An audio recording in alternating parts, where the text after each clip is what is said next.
সংসারের সবথেকে গুরুত্বপূর্ণ তত্ত্ব কোনটা? প্রথম হলো সময়। জন্ম থেকে মৃত্যু পর্যন্ত এই যে সময়, এটাই তো হলো জীবন। দ্বিতীয় হলো জীবন, যাতে আমরা সময়ের সদ্ব্যবহার করি, শ্রেষ্ঠ থেকে শ্রেষ্ঠতর কাজ করার চেষ্টা করি।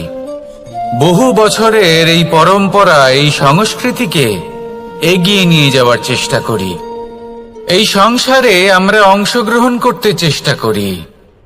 তৃতীয় হলো ধন, সেই ধন যা প্রত্যেক ব্যক্তি অর্জন করতে চেষ্টা করেন। এবার এই তিনটি তত্ত্বের মধ্যে একটা সামঞ্জস্য আছে, সমান ব্যাপার আছে। সে ধনই হোক বা সময় হোক বা হোক জীবন। আর সেই সমান ব্যাপার হলো যে যদি আপনি এটা গণনা করতে থাকেন তাহলে তা কমতে থাকে, যদি আপনি এটা ব্যবহার করেন তাহলে তা বাড়তে থাকে। একে সংগঠিত করে রাখতে চেষ্টা করলে এ হাত থেকে ফসকে যায়, কিন্তু যদি আপনি একে সামলে রাখতে শিখে যান তাহলে এমন কাজ করবেন যাতে সংসারের সাথে সাথে পরবর্তী প্রজন্ম লাভবান হবে। যদি কিছু শিখতে চান তাহলে সামলাতে শিখুন, গণনা করা বা সংগঠিত করা নয়। আসুন আর আমার সাথে ভালোবেসে বলুন, রাধা রাধা। এই জীবনে আমাদের দুজন সঙ্গী, এক হলো অন্ধকার আর এক হলো প্রকাশ। এবার যখন এই অন্ধকারে আমরা প্রদীপ জ্বালাই, সেই প্রকাশের জন্য অন্ধকার আমাদের উপর রুষ্ট হয়ে চলে যায়। এবার যদি অন্ধকারকে খুশি করতে যাও তাহলে প্রকাশ আমাদের উপর রুষ্ট হয়ে চলে যায়। এ হলো ঠিক সেই পরিস্থিতি যে আমাদের দুই বন্ধু, তাদের মধ্যে সদ্ভাব নেই। যদি কোনো একজনের মান ভাঙাতে বা খুশি করতে যাও তাহলে দ্বিতীয়জন অবশ্যই রুষ্ট হয়। সেই অবস্থায় আপনাকে বোঝদারের মতো কাজ করতে হবে, যে কখন কাকে সমর্থন করতে হবে, কখন কার সাথে চলতে হবে। যদি পারেন তাহলে সকলকে একসাথে নিয়ে চলবেন। যদি কোনো মানুষের মধ্যে বনিবনা না হয় তাহলে তাদের মধ্যে সামঞ্জস্য বজায় রেখে সংসারের রীতিনীতির চক্র চালিত করা, এটাই তো হলো মনুষ্য জীবন। এবার এটা কিভাবে করা সম্ভব? শুধুমাত্র প্রেমের দ্বারা। তাহলে এইভাবেই সবাইকে প্রেমের দ্বারা বেঁধে রাখুন আর আমার সাথে ভালোবেসে বলুন, রাধা রাধা। কিছু মানুষ বড়ই বিচিত্র হন, এমন ভাবে জীবনযাপন করেন যেন তাদের কোনোদিন মৃত্যুই হবে না। নিজেদের অহংকারের বশে একটা কথা ভুলে যান, যে যতই তারা নিঃশ্বাস নিচ্ছেন, যতই তারা জীবনযাপন করছেন, ততই তারা মৃত্যুর দিকে এগিয়ে চলেছেন। কারণ আমাদের এই জীবন তার নিঃশ্বাসের উপর নির্ভরশীল। নিঃশ্বাস চলছে মানে জীবন চলছে। নিঃশ্বাস যদি থেমে যায় তাহলে জীবনও থেমে যাবে। আমাদের জীবনের প্রদীপ যে কোনো মুহূর্তে নিভে যেতে পারে, আর কত সময় বাকি রয়েছে সেই বিষয়ে আমাদের কোনো ধারণাই নেই। তাই যে মুহূর্ত আমরা এখন যাপন করছি সেটার সদ্ব্যবহার করে নেওয়া যাক, কোনো শুভ কর্ম করে নেওয়া যাক, এমন কোনো কর্ম যার দ্বারা আমাদের ব্যক্তিত্বতে এমন এক চমক আসে যে আমাদের মৃত্যুর পরেও এই সংসার আমাদের চিরস্মরণীয় করে। কারণ একটা কথা ঠিক, মৃত্যু হলো একটা অটল সত্য, তাকে মেনে নিতেই হবে, স্মরণীয় করে রাখতেই হবে। যে সময় আছে তার সদ্ব্যবহার করুন আর আমার সাথে ভালোবেসে বলুন, রাধা রাধা। এই সংসারের সব থেকে বড় সুখ কি? কেউ বলবেন নিজের লক্ষ্য প্রাপ্ত করা, কেউ বলবেন ধন উপার্জন করা, কেউ বলবেন নিদ্রাই সব থেকে বড় সুখ, কেউ বলবেন রাজ্য লাভ করা, আবার কেউ বলবেন মাতার হাত থেকে খাবার খাওয়া, আদি ইত্যাদি। কিন্তু যদি সত্যি কথা বলি, এই সংসারের সব থেকে বড় সুখ হলো সেবা করা। কখনো কাউকে সেবা করে দেখুন। এই সেবা দ্বারা অন্য কোনো মানুষের আশীর্বাদ লাভ করাতেই সুখ রয়েছে। আপনার সেবা ভাব দ্বারা যখন কোনো মানুষ নিজের অন্তরাত্মা থেকে আপনাকে আশীর্বাদ করে, তার থেকে বড় সুখ আর কিছুই নেই। কারণ প্রত্যেক মানুষের মধ্যে ঈশ্বর বাস করেন। নরের সেবাই হলো নারায়ণের সেবা।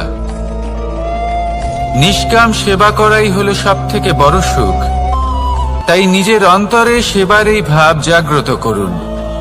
যে সুখের কথা আমি বলছি, সেই সুখ অনুভব করেই দেখুন। এই মন সুপ্রসন্ন হয়ে বলবে, রাধা রাধা। মানুষের এই জীবন, মানুষ জন্ম নেয়, একটা নির্দিষ্ট সময়ের পরে এই সংসার ত্যাগ করে চলেও যায়। এবার শুধু এটাই আবশ্যক নয় যে এই জীবনকালকে আপনি যাপন করবেন, শুধু এটাই গুরুত্বপূর্ণ নয়। আবশ্যক এবং গুরুত্বপূর্ণ হলো এটা যে এই জীবনকালে আপনি এমন কিছু করেন যাতে এই সংসারের মঙ্গল হয়, যাতে এই সংসার আপনাকে মনে রাখে, আপনার থেকে প্রেরিত হয়, আপনার মতো হতে চায়। প্রত্যেক বছর আপনার জন্মতিথির অপেক্ষা করে, এমন ভাবে আপনার জন্মদিন পালন করে যাতে সেটা মহোৎসবের আকার ধারণ করে। এবার এই জন্মদিন এমনি এমনি মহোৎসবে পরিণত হয় না। তখন হয় না যখন কোনো ব্যক্তি রাজার রূপে বা কোনো গোয়ালার রূপে জন্মগ্রহণ করে।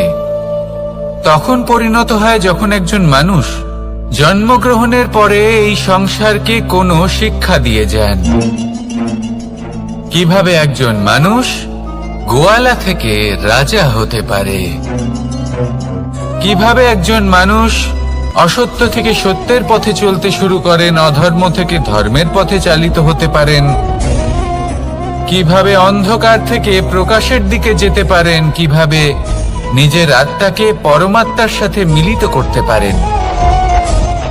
তা সে রামনবমী হোক বা জন্মাষ্টমী হোক, তাদের জীবনের সাথে জড়িত প্রত্যেক মুহূর্ত একটা পরবের আকার ধারণ করে। তাহলে আপনিও এইভাবে নিজের জীবন যাপন করতে থাকুন। এই সংসারে শুধু ভালোবাসা বিতরণ করুন, কিছুটা এমন ভাবে বিতরণ করুন যাতে আপনি এই সংসার থেকে চলে যাওয়ার পরেও এই সংসারে আপনি শুধুই ভালোবাসা বিতরণ করতে পারেন। যদি আপনি এরকম করেন, সংসারকে প্রেরণা দেন, তাহলে আপনার জীবনও রাধা কৃষ্ণের প্রেমের মতোই অলৌকিক এবং দৈব হয়ে উঠবে। আসুন আর আমার সাথে ভালোবেসে বলুন, রাধা রাধা। আপনি এটা শুনে থাকবেন যে ছোট্ট একটা বালক, সে ঈশ্বরের প্রতিরূপ হয়। কিন্তু এমন কেন বলা হয় তা কি আপনি কখনো ভেবে দেখেছেন? আমি আপনাকে বলছি। কোন একটা ছোট্ট বালককে দেখুন, সে কি করে? সকলকে সমান চোখে দেখে। ওর মনে না কোনো ছলনা রয়েছে, না কোনো কপটতা, না অহংকার রয়েছে, আর না কোনো বিষয় নিয়ে কোনো চিন্তা। সকলকে সে সমান চোখে দেখে আর নিজের মধ্যেই প্রসন্ন থাকে, সকল বিকার থেকে মুক্ত। এগুলোই তো সেই গুণ সেই বালকের মধ্যে, যা হলো ঈশ্বর স্বরূপ। এবার ভেবে দেখুন, যদি প্রত্যেকটা মানুষ এই ছোট বালকের মতো সেই সব গুণ নিজের মধ্যে জাগ্রত করে তোলে, তাহলে কি হবে? তারাও ঈশ্বর তুল্য হয়ে উঠবে। তাই আপনিও এটাই করুন, নিজের মনকে বিকার মুক্ত করুন সেই ছোট্ট বালকের মতো। মনের মধ্যে না কোনো চিন্তা রাখবেন, না মোহ, না ক্রোধ, না কোনো রকমের ছলনা বা কপটতা। সবাইকে সমান চোখে দেখুন আর নিজের মনেই প্রসন্ন থাকতে শিখুন। এই মন প্রেমময় হয়ে বলবে, রাধা রাধা।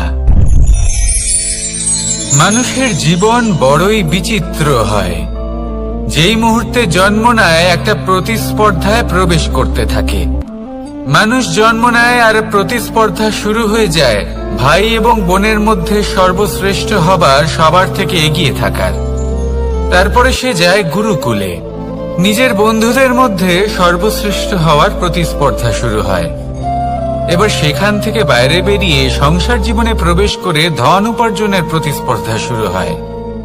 তা সে যুদ্ধই হোক বা কলা হোক, এই প্রতিস্পর্ধা কখনোই আমাদের পিছু ছাড়ে না। তাই যদি প্রতিস্পর্ধা করতেই হয়, তাহলে আমরা মানুষকে সাহায্য করার প্রতিস্পর্ধা কেন করব না? এমন এক প্রতিস্পর্ধা যাতে যে কেউ জিতুক বা যে কেউ হারুক না কেন, লাভ সকলের হবে। সকলের মধ্যে প্রেম বিতরণ করতে থাকুন, এইভাবেই আনন্দ বিতরণ করতে থাকুন, আর আমার সাথে ভালোবেসে বলুন, রাধা রাধা। দু রকমের প্রাকৃতিক বেগ থাকে। প্রথম হলো বর্ষা। যখন এর বর্ষণ হয় তখন মাটিকে শীতল করে নতুন ফসল ফলায়। আর দ্বিতীয় হয় পবন, যা আমাদের সর্বদা শ্বাসবায়ু প্রদান করে। অশান্ত এই মনকে শান্তি প্রদান করে, এই ক্লান্ত শরীরে স্ফূর্তি প্রদান করে। আমাদের জীবনে যত আবেগ আছে তা হয় বর্ষার মতো হওয়া উচিত, নয় হওয়া উচিত পবনের মতো। ক্রোধ, মতভেদ, বিবাদ, এগুলো হওয়া উচিত বর্ষার মতো।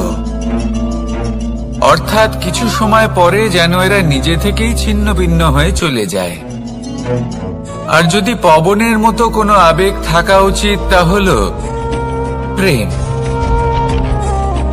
যা সর্বদা শ্বাসবায়ু প্রদান করে, সবসময় সাথে থাকে। একে আমরা অনুভব করতে পারি না, কিন্তু এ আমাদের অনুভব করার জন্য প্রাণবায়ু প্রদান করে। আর যখন চক্রবাতের মতো সে ভয়ঙ্কর হয়ে ওঠে, তখন সমগ্র সংসার বদলে দেয়। এর সারমর্ম একটাই, শক্তি। মতভেদ, ক্রোধ, বিবাদের মধ্যে নেই। শক্তি যদি থাকে, তা আছে প্রেমের মধ্যে। তাই এই প্রেমকে মনের মধ্যে রাখুন আর আমার সাথে বলুন, রাধা রাধা। প্রত্যেকটা মানুষ আলাদা হয় আর অত্যন্ত বিশেষ হয়। প্রত্যেক মানুষ ভিন্ন ভিন্ন পরিবেশে পালিত হয়, বড় হয়। প্রত্যেকের নিজস্ব চিন্তা ভাবনা থাকে, নিজস্ব বিচারধারা থাকে। যখন অনেক ভিন্ন বিচারধারা একত্রিত হয়ে যায়, তখন শুরু হয় বিবাদ। এবার এই বিবাদের সময় আপনি দেখবেন, দুই ব্যক্তি যাদের মধ্যে এই বিবাদ হচ্ছে, সবসময় এটা প্রমাণ করতে চান যে তার সামনের ব্যক্তি এবং তার ভাবনা, তার বিচারধারা বা তার বক্তব্য হলো অনুচিত। এবার এটাই যদি প্রেমপূর্বক রূপে আপনি ভেবে দেখতে চেষ্টা করেন যে সামনের ব্যক্তিটির বক্তব্য, তার মানসিকতা আসলে কি, তাতে উচিত ঠিক কি, সেটা আমরা বুঝতে পারি। একদিকে হলো এই বিবাদ, যা আপনাকে সামনের ব্যক্তিটিকে অনুচিত প্রমাণ করতে বাধ্য করে। আর অন্যদিকে হলো প্রেম, যা সামনের ব্যক্তিটির যুক্তি বুঝতে সাহায্য করে, তাতে উচিত কি রয়েছে সেটা বুঝতে বাধ্য করে, তাকে মহান হয়ে ওঠার পথে অগ্রসর হতে বাধ্য করে। তাই এই বিবাদকে ত্যাগ করুন আর প্রেমকে আপন করে নিন, আর এই প্রেম ভাব নিয়ে বলুন, রাধা রাধা। এই সংসারে বড়ই বিচিত্র এক শব্দ আছে, মূল্য। এর প্রয়োগ আমরা জীবনেও করে থাকি, আবার ব্যবসাতেও করে থাকি। একজন উদ্যোগপতি সবসময় বলেন, ব্যবসার মূল্য সবসময় উচ্চমান হওয়া উচিত, তাতে লাভ বেশি। অন্যদিকে আরেকজন ব্যক্তি যিনি পরোপকারী, যিনি ঈশ্বরের দর্শনের অভিলাষী, তিনি বলেন জীবনের মূল্য সব থেকে উচ্চমান হওয়া উচিত। অনেক সময় মানুষ কি করে থাকেন, ব্যবসার এই মূল্য তা উচ্চতার শিখরে পৌঁছানোর লোভে জীবনের মূল্য নামিয়ে ফেলেন, যেখানে এই সমগ্র সংসার প্রেমের দ্বারা চালিত হয়। প্রেমই হলো এই সংসারের আধার। এবার যদি আপনি প্রেম করতে শিখে যান, তাহলে ব্যবসাতে নিশ্চিত রূপে লাভের সাথে সাথে কীর্তি এবং যশ লাভও করতে পারবেন। তা আমি নিশ্চিত রূপে বলতে পারি, কারণ ব্যবসাতে ওঠা নামা এসব চলতেই থাকে। জীবনকে আপনি যদি একবার উচ্চতায় নিয়ে যেতে পারেন, তাহলে তা কখনোই নামবে না। আসুন আর আমার সাথে ভালোবেসে বলুন, রাধা রাধা।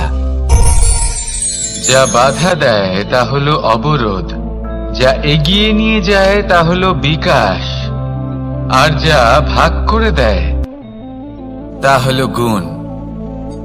আপনি সবাইকে আনন্দ দিন, তার বদলে আপনিও আনন্দ পাবেন। আপনি সবার মধ্যে প্রেম ছড়ান, আপনিও তার বদলে প্রেমই পাবেন। এই দেখুন না, মেঘেদের দেখুন। এই যে মেঘ, এই মেঘের গুণ এইটা নয় যে এরা জল সংগ্রহ করে রাখে। এদের গুণ হলো এটাই যে এই মেঘ সকলের মধ্যে জল ভাগ করে দেয়। ধরিত্রীর এবং জগতের তৃষ্ণা নিবারণ হয়। সূর্য, সূর্যের গুণ এইটা নয় যে সে সব থেকে বেশি তেজস্বী। তার গুণ হলো এটাই যে সে নিজের তেজ সবার মধ্যে ভাগ করে দিতে পারে। ঠিক সেইভাবেই জীবনে আনন্দ, উল্লাস, প্রেম এই সব কিছুই ভাগ করে নিতে শিখুন।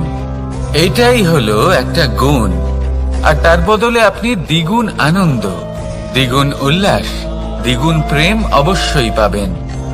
যদি আপনি এই সবকিছু নিজের কাছেই জমিয়ে রাখেন, তাহলে আপনি নিজের বিকাশে নিজেই বাধা দেবেন। আসুন আর আমার সাথে ভালোবেসে বলুন, রাধা রাধা। আপনি কখনো মাখনের হাঁড়ি ভেঙেছেন? কত আনন্দ পাওয়া যায়। এই মাখনের হাঁড়ি ভাঙলে পুরো মাখন আমাদের গায়ে এসে পড়ে আর মন উচ্ছ্বসিত হয়ে ওঠে। কিন্তু তার জন্য বালগোপালদের কত চেষ্টা করতে হয় সেটা কখনো ভেবে দেখেছেন? প্রথমে বড়ই পরিশ্রম করে একের ওপর এক সাবধানে ওপরে চড়তে হয়, তারপরে ভারসাম্য বজায় রাখতে হয়, পড়ে গেলে হবে না। তারপর এই হাতের দ্বারা সেই মাখনের হাঁড়ি ভাঙতে হয়, তখন মাখন পড়ে। এবার এরকমই কিছু আমাদের জীবনে আমাদের সাথেও হয়। এবার আপনি বলবেন যে মাখনের হাঁড়ি ভাঙার এই প্রক্রিয়া, তার সাথে জীবনের কি সম্পর্ক থাকতে পারে? আসলে আমাদের মনের মাঝেও একটা হাঁড়ি রয়েছে, অহংকারের হাঁড়ি। আর এই অহংকারের হাঁড়ি যখন ভেঙে যায়, তখন প্রসন্ন হবার আনন্দ চতুর্দিকে ছড়িয়ে পড়ে। এই মন, এই আত্মা, এই দুই প্রসন্ন হয়ে যায়। কিন্তু তার জন্য আপনাদেরকেও বালগোপালের মতো চেষ্টা করে যেতেই হবে, ভারসাম্য বজায় রাখতেই হবে মনের মাঝে এবং এই বুদ্ধিতে, ভালো এবং মন্দের মধ্যে, লোভ এবং পরমার্থের মধ্যে। আর তারপর নিজে হাতে অহংকারের এই হাঁড়ি ভেঙে দিতে হয়। দেখুন, যদি ঈশ্বরের সঙ্গ লাভ করতে চান, তাহলে অহংকারের এই হাঁড়ি ভাঙতেই হবে। আসুন আর আমার সাথে ভালোবেসে বলুন, রাধা রাধা। মুঠো হাতের শক্তি বেশি, মুঠো খুললেই তা দুর্বল। তা এমন কি থাকা উচিত এই বন্ধ মুঠোয় যা লাখের সমান? মানসিকতা এবং স্বপ্ন। মানুষ জন্মগ্রহণ করে, তার মানসিকতা সময়ের সাথে উন্নত হয়। মানসিকতা অনুযায়ী সে স্বপ্ন দেখে, আর সেই স্বপ্ন সার্থক করতে সে পরিশ্রম করতে থাকে। কিন্তু খুব গুরুত্বপূর্ণ একটা কথা আছে যা আপনার মনে রাখা উচিত। আপনার এই মানসিকতা, আপনার এই স্বপ্ন, তা যেন আপনার নিয়ন্ত্রণে থাকে। আপনার বন্ধ মুঠোয় যেন এর লাগাম থাকে, আপনি যেন এর প্রভু হন। যদি তা হয় তবেই আপনি লাভবান হবেন। যদি এরা আপনাকে নিয়ন্ত্রণ করতে থাকে, যদি আপনার মুঠো খুলে যায়, না পথ আপনার নিয়ন্ত্রণে থাকবে, না মানসিকতা থাকবে, না স্বপ্ন নিয়ন্ত্রণে থাকবে। আর যদি তাই হয় তাহলে আপনি আপনার ভবিষ্যৎ নষ্ট করে ফেলবেন। তাই নিয়ন্ত্রণ করতে শিখুন নিজের বিচার বুদ্ধি, নিজের মানসিকতা, নিজের স্বপ্নকে। নিজের এই স্বপ্ন পূরণ করুন আর আমার সাথে ভালোবেসে বলুন, রাধা রাধা। এই সংসারের সব থেকে কঠোর ধাতুর মধ্যে একটি হলো লোহা। লোহা দিয়ে আমরা অনেক অস্ত্র শস্ত্র লাভ করি, অনেক বস্তুও লাভ করি। এবার এই লোহাকে কাটার জন্য, একে কোনো আকার দেওয়ার জন্য কি প্রয়োগ করতে হয়? লোহা। এবার এই কথাটা আমরা সকলেই জানি যে লোহার দ্বারাই লোহাকে কাটতে হয়। এবার এই কথা আমি আপনাকে কেন বলছি? এরপরে খুব বড় একটা প্রশ্ন আসে, যা খুব বড় শিক্ষা দিয়ে যায়। এটা কেন হয় যে আমরা একটা লোহা দিয়ে একটা লোহাতে আঘাত করছি, কিন্তু যে লোহা দ্বারা আঘাত করছি তার আকার বদলাচ্ছে না, যার ওপর প্রহার করছি তার আকার বদলাচ্ছে? এতে পার্থক্যটা কোথায়? পার্থক্য হলো তাপমাত্রার। দেখুন, যে লোহাকে আমরা কাটতে চাই তার তাপমাত্রা বাড়াতে হয়, তাকে গরম করতে হয়। আর যে লোহা দ্বারা আমরা আঘাত করতে চলেছি সেই লোহা আমাদের ঠান্ডা রাখতে হয়। অর্থাৎ ঠান্ডা লোহা গরম লোহাকে কেটে দেয়। এবার এই শিক্ষা কি আমাদের জীবনে যথেষ্ট নয়? আমাদের জীবনে অনেক সমস্যা আসতে পারে, কিন্তু আমাদের এই বিষয়ে বিশেষ খেয়াল রাখতে হবে যে আমাদের মনকে আমরা যেন ঠান্ডা রাখি, এই মস্তিষ্ককে শান্ত রাখতে হবে। যদি আমরা ক্রোধ বা ঈর্ষার আগুনে জ্বলতে থাকি, বিদ্বেষের আগুনে জ্বলতে থাকি, তাহলে আমরাও সেই লোহার মতোই হয়ে যাব যার তাপমাত্রা অত্যন্ত বেশি। তখন যে কেউ এসে আমাদের বিচ্ছিন্ন করে চলে যাবে। মনে রাখবেন, যিনি যত বেশি স্থির বুদ্ধির অধিকারী, যিনি হলেন সব থেকে বেশি শান্ত, তিনি হলেন সব থেকে বেশি বলশালী। তাহলে শান্ত থাকুন আর আমার সাথে ভালোবেসে বলুন, রাধা রাধা। এই সমগ্র সংসারের সব থেকে গুরুত্বপূর্ণ ব্যক্তি কে? স্বয়ং আপনি। নিজের জন্য তো বটেই, তাই না? কারণ যখন আপনি জন্মগ্রহণ করেন, নিজের চোখ খোলেন, এই সংসারে আসেন, তখনই তো এই সংসারকে আপনি দেখতে পান, অনুভব করতে পারেন। এখানকার আবেগ, এখানকার মানুষজন তখন থেকেই অনুভব করেন। যদি আপনি না থাকেন তাহলে এই সংসারের অস্তিত্ব আপনার কাছে শূন্যের সমান, তাই না? আপনি না থাকলে এই সংসারও আপনার কাছে নেই। এবার সবাই বলবেন যে এ তো সত্যি কথা, সেই অনুযায়ী তো আমার স্বার্থপর হওয়া উচিত, অহংকারী হওয়া উচিত, কারণ আমার কাছে আমিই তো সবকিছু। দৃষ্টিভঙ্গি পাল্টে দেখুন, আপনার কাছে সব থেকে বেশি গুরুত্বপূর্ণ ব্যক্তি কে? আপনি নিজেই। সেই মানুষটি কেমন হওয়া উচিত একটু ভেবে দেখুন। সব সময় সকলকে সাহায্য করুন, একসাথে মিলে পরিশ্রম করুন, সাহায্য করুন অন্যদেরকে। এটা অতি আবশ্যক।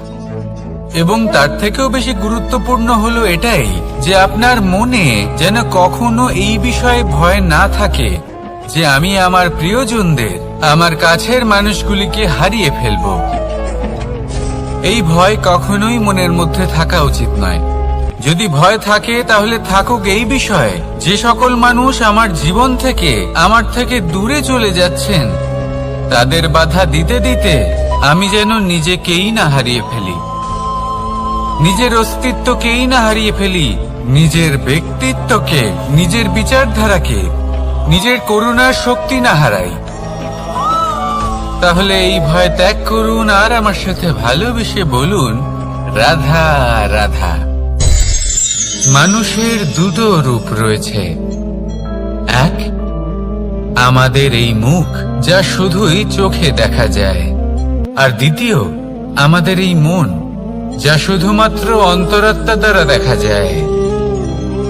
এবার আমাদের এই মুখ, তা ঈশ্বর সকলকেই আগে থেকেই প্রদান করেছেন, কিন্তু এই মন কেমন হবে তা আমাদের জীবনের অনুভূতি এবং আমাদের জীবনের লক্ষ্য এগুলি সুনিশ্চিত করে। অর্থাৎ নেত্র দিয়ে দেখা যায় আমাদের এই মুখ, তা শুধুই এই কারণে প্রয়োজন যাতে সংসার আমাদের দেখতে পায়, আমাদের চিনতে পারে। কিন্তু যদি এই সংসারে আপনি প্রকৃত অর্থে মান সম্মান লাভ করতে চান, তাহলে নিজের অন্তরাত্মাকে আপনাকে বিকশিত করতেই হবে। দেখুন, কথায় আছে, এই যে অসুর, তা শারীরিকভাবে উপস্থিত নয়, তা মনের মধ্যে থাকে। যদি এই মন থেকে অসুরকে বের করে দেওয়া যায়, তাহলে শরীরে তা উপস্থিত থাকবেই না। তাই মনকে শুদ্ধ করুন আর আমার সাথে ভালোবেসে বলুন, রাধা রাধা। প্রয়াস, পরিশ্রম, এই শব্দগুলি শুনতে হয়তো ছোট মনে হয়, কিন্তু এর মূল্য অনেকটাই অধিক। এবার প্রয়াসও কিন্তু দুই ধরনের হয়। একটা প্রয়াস তাই, যা আমরা নিজের মন থেকে, অন্তর থেকে সমগ্র শক্তি দিয়ে করার চেষ্টা করি। এবারে এই প্রয়াস প্রচেষ্টার নামান্তর।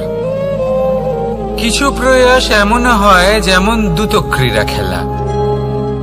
মানুষ বলেন, আজ একটু প্রয়াস করি, একটু দ্রুতক্রীড়া খেলেই দেখি, যদি বিজয়ী হই তবে ভালো ব্যাপার, যদি না হই তবে আর কখনো খেলবো না। এটাও কিন্তু প্রয়াস, কিন্তু এই প্রয়াস পরিশ্রম নয়। পাণ্ডবদের দেখুন, ওনারা যখন পরিশ্রম করেছিলেন, তখন খাণ্ডবপ্রস্থকেও ইন্দ্রপ্রস্থ বানিয়েছিলেন। দ্রুতক্রীড়া খেললেন, সেই মুহূর্তেই ইন্দ্রপ্রস্থ হারিয়ে ফেললেন। পরিশ্রম করলেন, সগৌরবের রাজা হলেন। দ্রুতক্রীড়া খেললেন, তখন এক মুহূর্তে রাজা থেকে নিঃস্ব হয়ে গেলেন। সারমর্ম এটাই যে দ্রুতক্রীড়া কখনো কখনো আপনার মিত্র হতে পারে, কখনো সে আপনাকে বিজয়ী করতে পারে, কিন্তু প্রয়াস এবং পরিশ্রম যখন একসাথে মিলিত হয়, তখন তা সর্বদাই আপনার সাথে থাকে। প্রয়াস করতে থাকুন, পরিশ্রম করতে থাকুন, আর আমার সাথে ভালোবেসে বলুন, রাধা রাধা। মানুষ কখনো কখনো সময়কে নিয়ন্ত্রণ করতে চেষ্টা করে, কখনো কখনো সময়ের গুরুত্ব বুঝতে পারে না। এটা ভাবে যে এই কিছু মুহূর্ত কেটে যাক, একে অতিবাহিত করি, তাহলে কি বা হবে, কয়েকটা মুহূর্ত মাত্র। কিন্তু তা নয়। আজকের একটা মুহূর্ত ভবিষ্যতের অনেক বড় পরিবর্তনের ভিত হতে পারে। আজকের একটা মুহূর্ত আপনার ভবিষ্যৎকে উজ্জ্বল করে তুলতে পারে। সেই জন্য ছোট ছোট মুহূর্তগুলিকে অদেখা করবেন না। সময়কে কাজে লাগান, পূর্ণরূপে কাজে লাগান। এবার যদি আপনি কাউকে সাহায্য করতে চান আর সেই কারণেই যদি থেমে থাকেন, তাহলে ঠিক আছে, কারণ আপনি কাউকে সাহায্য করে তার জীবনকে আরো ভালো করে তুলতে চাইছেন, আরো শ্রেষ্ঠ করতে চাইছেন। এই পুণ্য, এই কর্ম ফিরে আপনার কাছেই আসবে আর আপনার জীবনকে শুভ করে তুলবে। কিন্তু যদি আপনি আলস্যের কারণে থেমে থাকেন এবং কিছুই না করেন, সময় নষ্ট করেন, তাহলে কিন্তু একটাই ঘটনা ঘটবে, আপনার ভবিষ্যৎ বিপদগ্রস্ত হয়ে পড়বে, আর কিছুই নয়। সেই জন্য এটা বোঝা প্রয়োজন যে কখন থামতে হবে এবং কেন থামতে হবে। যদি আপনার থামার কারণ এবং সময় অনুচিত হয়ে থাকে, তাহলে আপনার ভবিষ্যৎ কখনোই উচিত হতে পারে না। সেই জন্য সময়কে সম্মান করুন আর পূর্ণ ব্যবহার করতে শিখুন। আর আমার সাথে ভালোবেসে বলুন, রাধা রাধা। জীবনে সবসময় সেটা হয় না যা আমরা চাই, তেমন ভাবে হয় না যেমন ভাবে আমরা চাই। এবার তাতে আমরা দুঃখ পাই, নিরাশ হয়ে পড়ি, ভাগ্যকে দোষ দিই অথবা অন্য কাউকে বা নিজেকে। কিন্তু সত্যটা কি সেটা আমাদের জানতে হবে। এই সংসার নির্মিত হয়েছে পাহাড় দ্বারা এবং পাথর দ্বারা, তাই প্রত্যেক স্থানে ছোট ছোট ছোট ছোট নুড়ি পাথর তো অবশ্যই থাকবে। এগুলো এড়িয়ে যাওয়া সম্ভব নয়, আর এই কথাটা আমরা সকলে জানি। এবার এইভাবেই আমাদের জীবনে নানান রকমের সমস্যা লেগেই থাকে। এর হাত থেকে কোনোভাবেই নিস্তার পাওয়া সম্ভব নয়। একটা সমস্যা এড়াতে যান, দ্বিতীয় চলে আসবে, দ্বিতীয় সমস্যা এড়াতে যান, তৃতীয় চলে আসবে। কিন্তু সমস্যা জীবনে থাকবেই, আর আপনাকে সাহায্য করার জন্যই থাকবে কোনো না কোনো রূপে। আপনার চারপাশে পাথর আছে, এটা আপনার উপর নির্ভরশীল আপনি কি করবেন, কোন পথে অগ্রসর হবেন এবং কিভাবে অগ্রসর হবেন। এবার দেখুন, এটা তো সবসময় সম্ভব নয় যে আপনার পদতলে ফুলের চাদর থাকবে, এটা তো অসম্ভব। সেই জন্য উচিত এটাই হবে যে আপনি পাদুকা পরিধান করে জীবনে অগ্রসর হন। এর সারমর্ম এটাই, যখনই জীবনে সমস্যা আসবে দৃঢ় হয়ে সম্মুখীন হন এবং এটা বোঝার চেষ্টা করুন যে এই সমস্যা জীবনে কেন এলো, কি শিক্ষা দিয়ে গেল। আপনার মধ্যে দোষ অবশ্যই থাকবে, তাকে গুণে পরিবর্তিত করুন। এই জীবন আরো বেশি সহজ সরল হবে এবং প্রসন্ন হয়ে বলবে, রাধা রাধা। অনেক মানুষ আমাকে এসে বলেন যে কানাই, তোমার কথাগুলি তো আর কি বা বলি, তোমার কথা কি থেকে কি করে ফেলতে পারে, অসম্ভবকে সম্ভব করে ফেলতে পারে। এত শক্তি তোমার কথাতেই রয়েছে, তো অন্য কিছু করার কোনো প্রয়োজনই কোথায়? এবার ওনারা এই কথাটা বুঝতে পারেন না যে জ্ঞান শুধুমাত্র শব্দের সমন্বয় মাত্র। কিন্তু এর অর্থ কি সেটা জানার জন্য অনুভব করা প্রয়োজনীয়, সেই পথে চলা প্রয়োজনীয়। এই অভিজ্ঞতাই আপনাকে অর্থ বুঝিয়ে দেবে। ঠিক যেমন তুমি কর্ম করতে থাকো, ফলের চিন্তা করো না, এটা শুধুই শব্দ। এর সারমর্মটা কি, এর অর্থ কি সেটা বোঝার জন্য সেই পথে আপনাকে অগ্রসর হতেই হবে, সেটা যাপন করতে হবে, কর্ম করতে হবে নিরন্তর। এটা ভাবলে হবে না যে আমি কি আমার কর্মের ফল আদৌ পাবো কিনা, তবেই আপনি এই কথার অর্থ বুঝতে পারবেন। কখনো ভেবে দেখবেন, আমাদের বাড়িতে যারা জ্যেষ্ঠ আছেন, বড় আছেন, আমরা তাদের পুজো করি, তাদের সেবা করি, আমরা তাদের চরণ স্পর্শ করি। কেন? কারণ ওনাদের কাছে আমাদের থেকে অনেক বেশি জীবনের অভিজ্ঞতা থাকে। জীবনে শুধুমাত্র জ্ঞান শোনাটা প্রয়োজনীয় নয়, তা বুঝতে পারা প্রয়োজনীয়। তা যদি যাপন করেন তবেই অভিজ্ঞতা হবে, তবেই প্রকৃত অর্থ বুঝতে পারবেন। তাহলে জ্ঞান শুধু শুনবেন না, বুঝুন, তাকে আচরণে আনুন এবং আমার সাথে ভালোবেসে বলুন, রাধা রাধা। এই সংসারের সব থেকে গুরুত্বপূর্ণ তত্ত্ব কোনটা? প্রথম হলো সময়। জন্ম থেকে মৃত্যু পর্যন্ত এই যে সময়, এটাই তো হলো জীবন। দ্বিতীয় হলো জীবন, যাতে আমরা সময়ের সদ্ব্যবহার করি, শ্রেষ্ঠ থেকে শ্রেষ্ঠতর কাজ করার চেষ্টা করি। বহু বছরের এই পরম্পরা, এই সংস্কৃতিকে এগিয়ে নিয়ে যাওয়ার চেষ্টা করি। এই সংসারে আমরা অংশগ্রহণ করতে চেষ্টা করি। তৃতীয় হলো ধন, সেই ধন যা প্রত্যেক ব্যক্তি অর্জন করতে চেষ্টা করেন। এবার এই তিনটি তত্ত্বের মধ্যে একটা সামঞ্জস্য আছে, সমান ব্যাপার আছে। সে ধনই হোক বা সময় হোক বা হোক জীবন। আর সেই সমান ব্যাপার হলো যে যদি আপনি এটা গণনা করতে থাকেন তাহলে তা কমতে থাকে, যদি আপনি এটা ব্যবহার করেন তাহলে তা বাড়তে থাকে।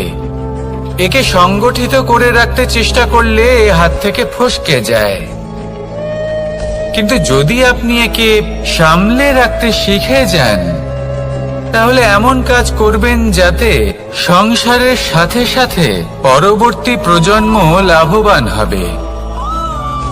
যদি কিছু শিখতে চান তাহলে সামলাতে শিখুন, গণনা করা বা সংগঠিত করা নয়। আসুন আর আমার সাথে ভালোবেসে বলুন, রাধা রাধা।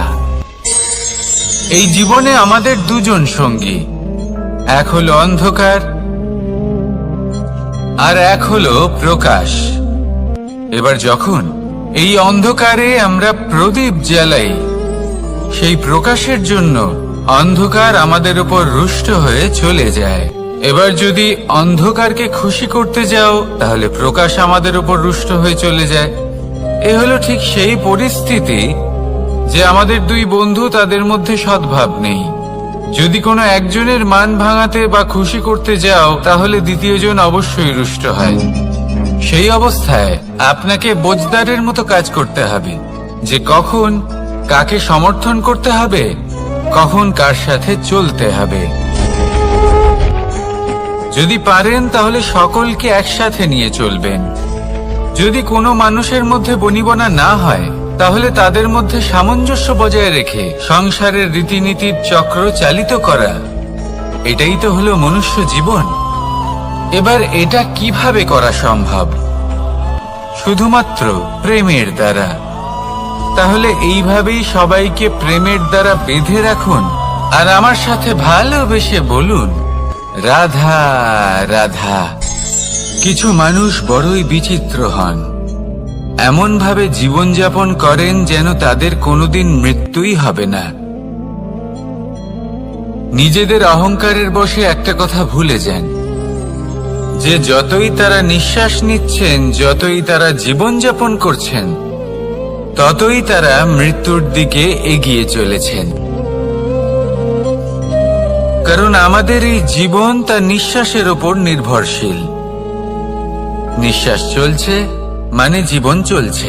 নিঃশ্বাস যদি থেমে যায় তাহলে জীবনও থেমে যাবে। আমাদের জীবনের প্রদীপ যে কোনো মুহূর্তে নিভে যেতে পারে, আর কত সময় বাকি রয়েছে সেই বিষয়ে আমাদের কোনো ধারণাই নেই। তাই যে মুহূর্ত আমরা এখন যাপন করছি সেটার সদ্ব্যবহার করে নেওয়া যাক, কোনো শুভ কর্ম করে নেওয়া যাক, এমন কোনো কর্ম যার দ্বারা আমাদের ব্যক্তিত্বতে এমন এক চমক আসে যে আমাদের মৃত্যুর পরেও এই সংসার আমাদের চিরস্মরণীয় করে। কারণ একটা কথা ঠিক, মৃত্যু হলো একটা অটল সত্য, তাকে মেনে নিতেই হবে, স্মরণীয় করে রাখতেই হবে। যে সময় আছে তার সদ্ব্যবহার করুন আর আমার সাথে ভালোবেসে বলুন, রাধা রাধা। এই সংসারের সব থেকে বড় সুখ কি?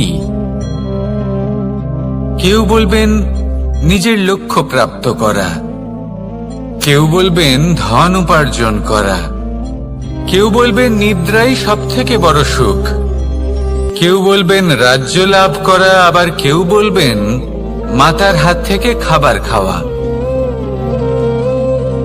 আদি ইত্যাদি। কিন্তু যদি সত্যি কথা বলি, এই সংসারের সব থেকে বড় সুখ হলো সেবা করা। কখনো কাউকে সেবা করে দেখুন, এই সেবা দ্বারা অন্য কোনো মানুষের আশীর্বাদ লাভ করাতেই সুখ রয়েছে। আপনার সেবা ভাব দ্বারা যখন কোনো মানুষ নিজের অন্তরাত্মা থেকে আপনাকে আশীর্বাদ করে, তার থেকে বড় সুখ আর কিছুই নেই। কারণ প্রত্যেক মানুষের মধ্যে ঈশ্বর বাস করেন। নরের সেবাই হলো নারায়ণের সেবা। নিষ্কাম সেবা করাই হলো সব থেকে বড় সুখ। তাই নিজের অন্তরে সেবার এই ভাব জাগ্রত করুন। যে সুখের কথা আমি বলছি, সেই সুখ অনুভব করেই দেখুন। এই মন সুপ্রসন্ন হয়ে বলবে, রাধা রাধা। মানুষ অসুস্থ কেন হন? শারীরিক দুর্বলতার কারণে? না, মানুষ অসুস্থ হন তার মানসিকতার কারণে, তার বিবেকের কারণে, তার কর্মের কারণে, তার ক্রোধের কারণে। আর যখন কেউ সুস্থ হন, ঠিক হয়ে যান, তার মানে এটা নয় যে শুধু ওষুধের জন্য তিনি সুস্থ হয়েছেন। না, এটা কারোর তার প্রতি প্রেমের প্রভাব, বিশ্বাসের প্রভাব, সম্বলের প্রভাব। শুধুমাত্র ওষুধ দিয়ে কিছুই হয় না।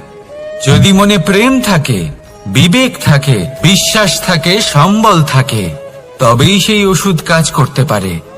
তাই মনে রাখবেন, এই জীবন হলো অত্যন্ত ছোট। মনে প্রেম ভাব রাখুন, মিত্রতা করুন, শত্রুতা নয়। ভালোবাসুন, বিদ্বেষ নয়। আর এই ভালোবাসার সাথেই বলুন, রাধা রাধা। জীবন, এই জীবনের সত্য কি? জন্ম, যেখান থেকে জীবন আরম্ভ হয়, নাকি সমাপ্তি? মৃত্যু, যেখানে জীবন শেষ হয়ে যায়। জীবনের সত্য এটা নয়, সব কিছু এটা নয়। ভালো করে ভেবে দেখলে কিছুই যায় আসে না যে আপনার জন্ম কোথায় হয়েছে, কিভাবে হয়েছে। এতেও কিছু যায় আসে না যে আপনার মৃত্যু কোথায় হবে, কিভাবে হবে। যায় আসে তখন, গুরুত্বপূর্ণ হলো এটাই যে জীবন আপনি যাপন করেছেন তার উদ্দেশ্য কি ছিল, কি ভাবনা নিয়ে আপনি বেঁচেছেন। এখন যদি আপনি এমন কিছু করেন যার দ্বারা এই সংসার আপনার থেকে জীবন যাপনের প্রেরণা পেতে পারে, মৃত্যুর পরেও আপনার কর্ম দেখে তা স্মরণ করে জীবনে বাঁচতে শেখেন, তাহলে তার তাৎপর্য হলো আপনি নিজের কর্মের দ্বারা, নির্বাচনের দ্বারা অমর হয়ে গেছেন।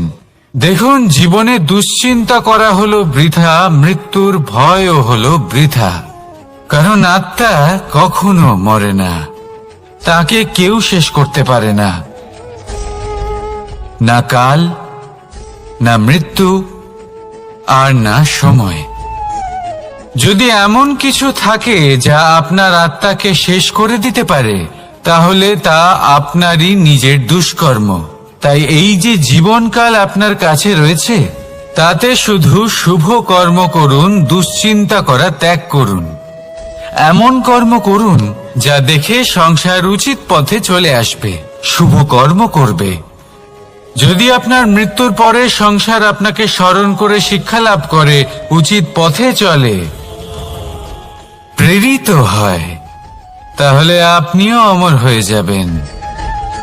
আসুন আমার সাথে ভালোবেসে বলুন, রাধা রাধা। কথায় আছে, যা কিছু অন্তর থেকে নিঃসৃত হয় তা অশুভ হয় না। অশুভ হলো সেই বোধ, সেই ইচ্ছে যা অন্তর থেকে নিঃসৃত হলেও কখনোই বিবেকের দ্বারা পরখ করা হয় না। এমনই একটা অনুভূতি হলো ক্রোধ। এই ক্রোধ আপনার বিবেকই হরণ করে নেয়, আপনার করুণা হরণ করে নেয়। আপনি ভাবনা চিন্তা করার যোগ্যতাই হারিয়ে ফেলেন। এবার যদি আপনি সংসারকে নিয়ন্ত্রণ করতে চান, ভবিষ্যতের ওপর নিয়ন্ত্রণ রাখতে চান, বর্তমানের ওপর নিয়ন্ত্রণ রাখতে চান, তাহলে প্রথমে নিজের ক্রোধের উপর নিয়ন্ত্রণ করা শিখতে হবে, কারণ এই ক্রোধ আপনার বন্ধু নয়, এ আপনার শক্তি নয়, এ হলো আপনার দুর্বলতা। আর এটা শত্রুর শক্তি বাড়িয়ে তোলে, আর শেষ পর্যন্ত ক্ষতি আপনারই হয়। তাই এই ক্রোধকে নিজের নিয়ন্ত্রণে রাখুন। অশুভ মন্তব্য আপনা থেকেই অসফল হয়ে যাবে। আসুন আমার সাথে ভালোবেসে বলুন, রাধা রাধা।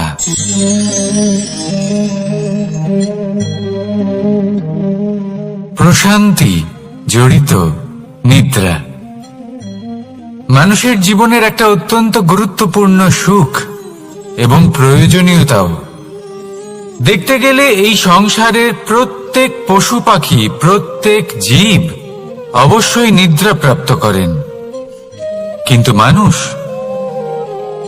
যার মধ্যে বিচার বিবেচনা করার শক্তি অন্যদের থেকে অনেক বেশি, তার কিন্তু ঘুমের কিছু সমস্যা অবশ্যই হয়। কি বলেন, তাই তো? এবার এর কারণ কি?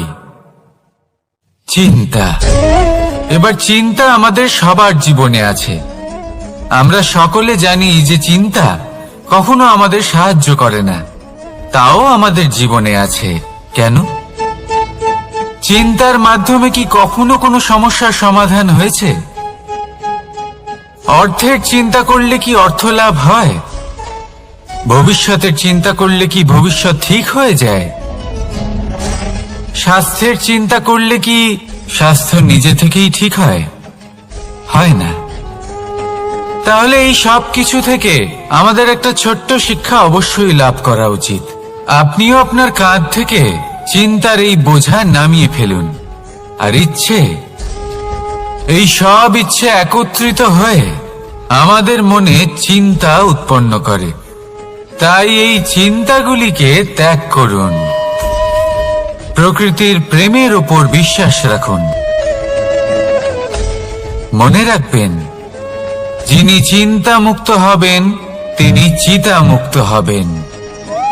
সুখের নিদ্রা প্রাপ্ত করুন, আর নিদ্রায় যাবার আগে আমার সাথে ভালোবেসে বলুন, রাধা রাধা।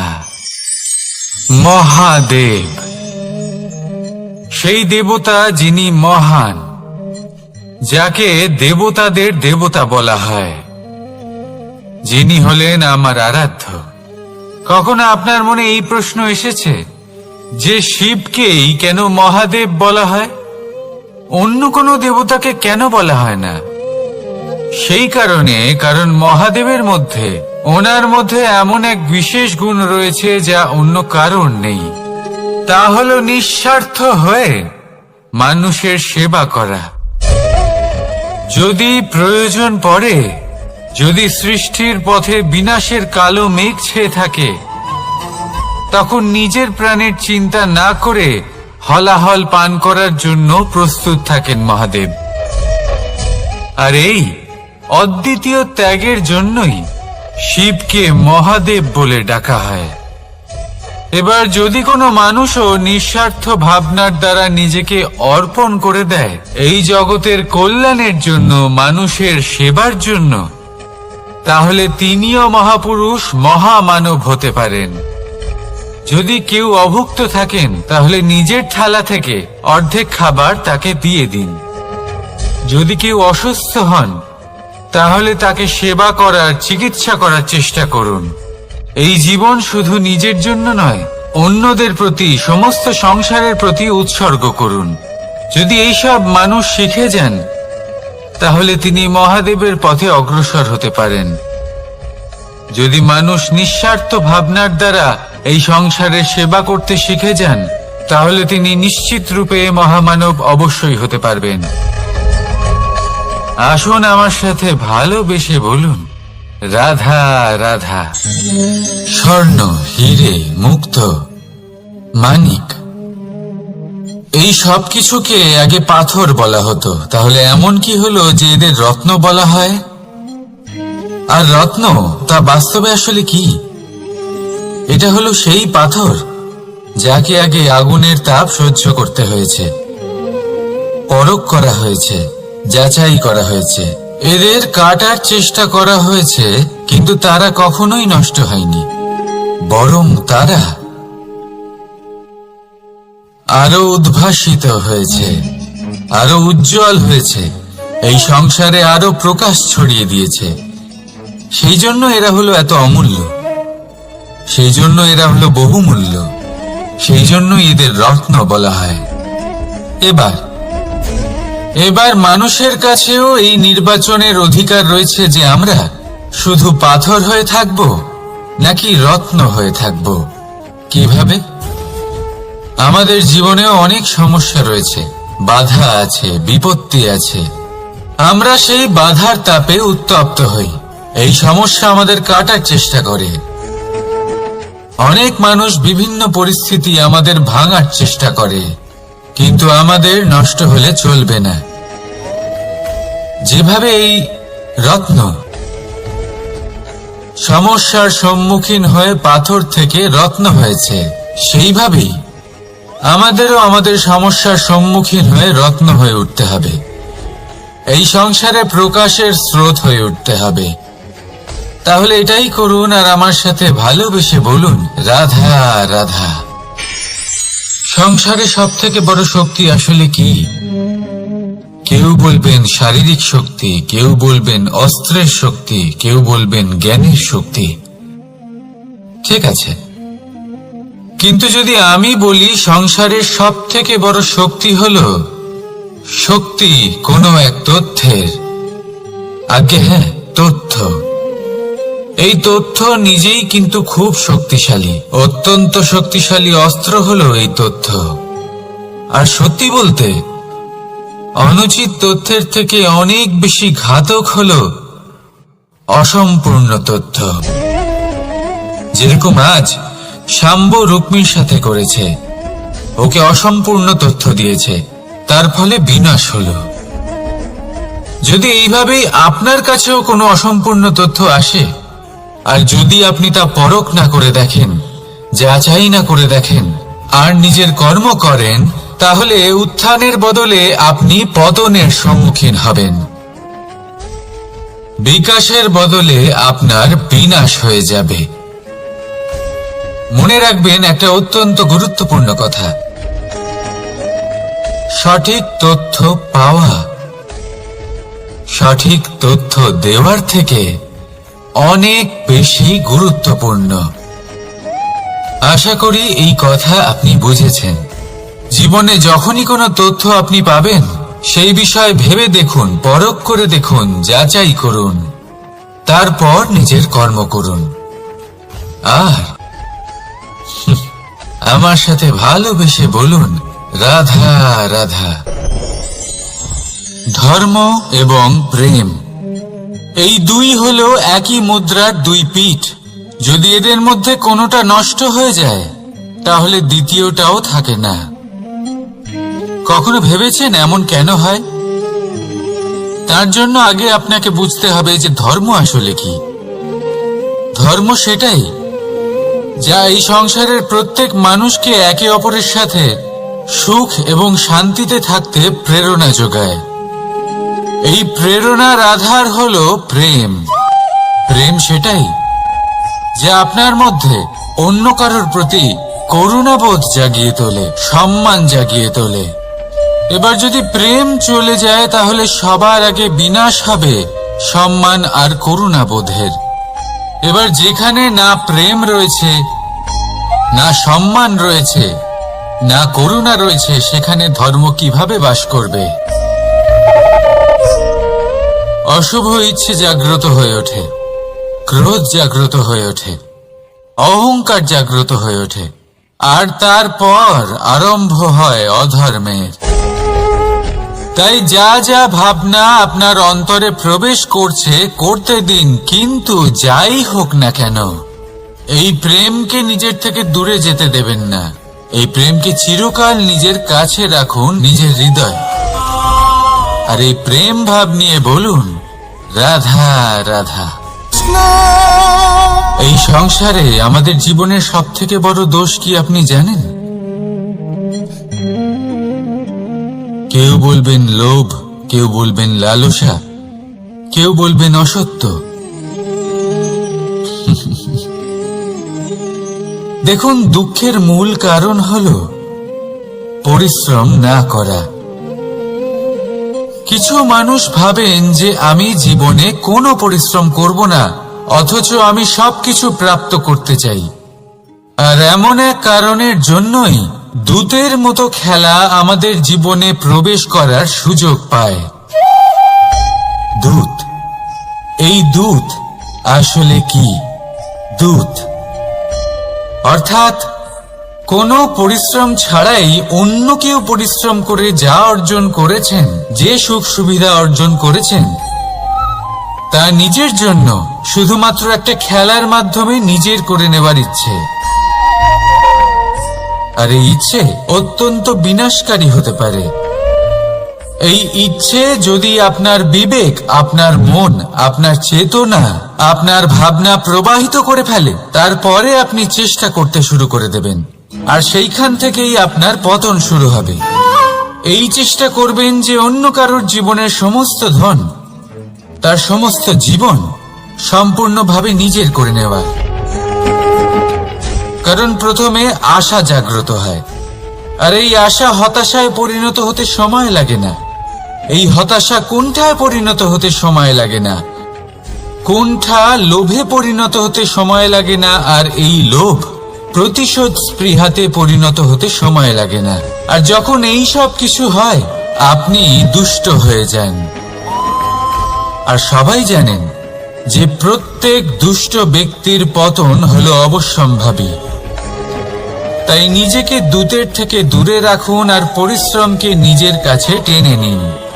জীবনে আপনার যা যা স্বপ্ন রয়েছে, যা আপনি করতে চান, শুধুই পরিশ্রম দ্বারা অর্জন করুন। তাহলে তাই করুন, আর আমার সাথে ভালোবেসে বলুন, রাধা রাধা। জীবনে কিছু শেখা অত্যন্ত গুরুত্বপূর্ণ। এবার কি কি শিখতে হবে, সেই সব শেখানোর জন্য অনেক শিক্ষক রয়েছেন। কিন্তু কি শিখবেন না আর কি করবেন না, এটা আমাদের নিজের অভিজ্ঞতা দিয়ে শিখতে হয়। কিন্তু তার মানে এটা নয় যে যদি আপনাকে শিখতে হয় যে আগুনের তাপ কতটা, আপনাকে আগুনের মধ্যে হাত দিতে হবে। না, অন্য কারোর অভিজ্ঞতা দ্বারাও শিখতে পারেন। প্রশ্ন শুধুমাত্র একটাই যে আপনি কি শিখতে চান নাকি চান না।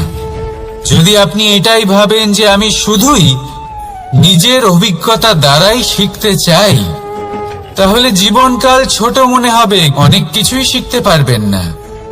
তাই নিজের সাথে সাথে বড়দের অভিজ্ঞতার দ্বারাও শেখা শুরু করে দিন।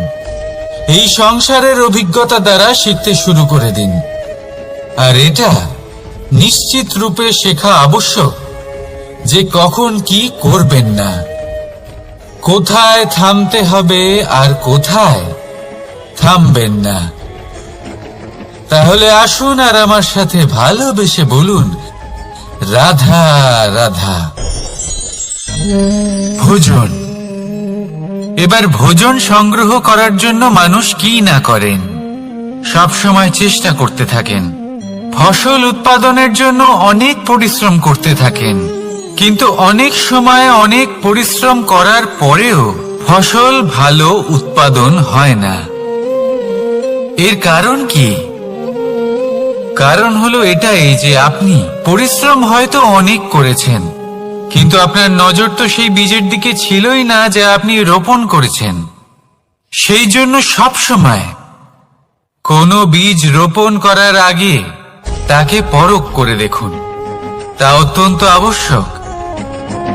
আর সেইভাবেই যখনই কোনো কর্মের প্রশ্ন আসে, তাহলে সেখানে শুধুমাত্র পরিশ্রম যথেষ্ট নয়। সেই কাজের প্রতি আপনার কর্তব্য কি, আপনার উদ্দেশ্য কি, সেটা জানা হলো অত্যন্ত গুরুত্বপূর্ণ।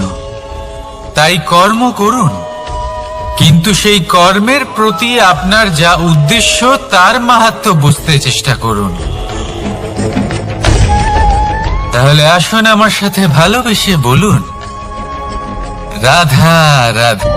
জীবনে যখনই কোনো বস্তু বা সুখ স্বাচ্ছন্দ্য অধিক মাত্রায় আপনার কাছে চলে আসে, তখন নিজেকে শ্রেষ্ঠ মনে করার একটা প্রবণতা দেখা যায়, যা হয় আত্মবিশ্বাসে পরিণত হয়, নয়তো অহংকারে। এবার আত্মবিশ্বাস আর অহংকারের মধ্যে অনেক বড় পার্থক্য রয়েছে। আমি এটা করতে পারি, আমি ওটাও করতে পারি, এ হলো আত্মবিশ্বাস। শুধুমাত্র আমি এটা করতে পারি, শুধুমাত্র আমি ওটাও করতে পারি, আমি হলাম সর্বশ্রেষ্ঠ, এটা হলো অহংকার। এবার এই অহংকারের ধ্বনি অনেক দূর প্রবাহিত হয়, আর এর প্রহার সর্বপ্রথম আপনাকে বিপর্যস্ত করে।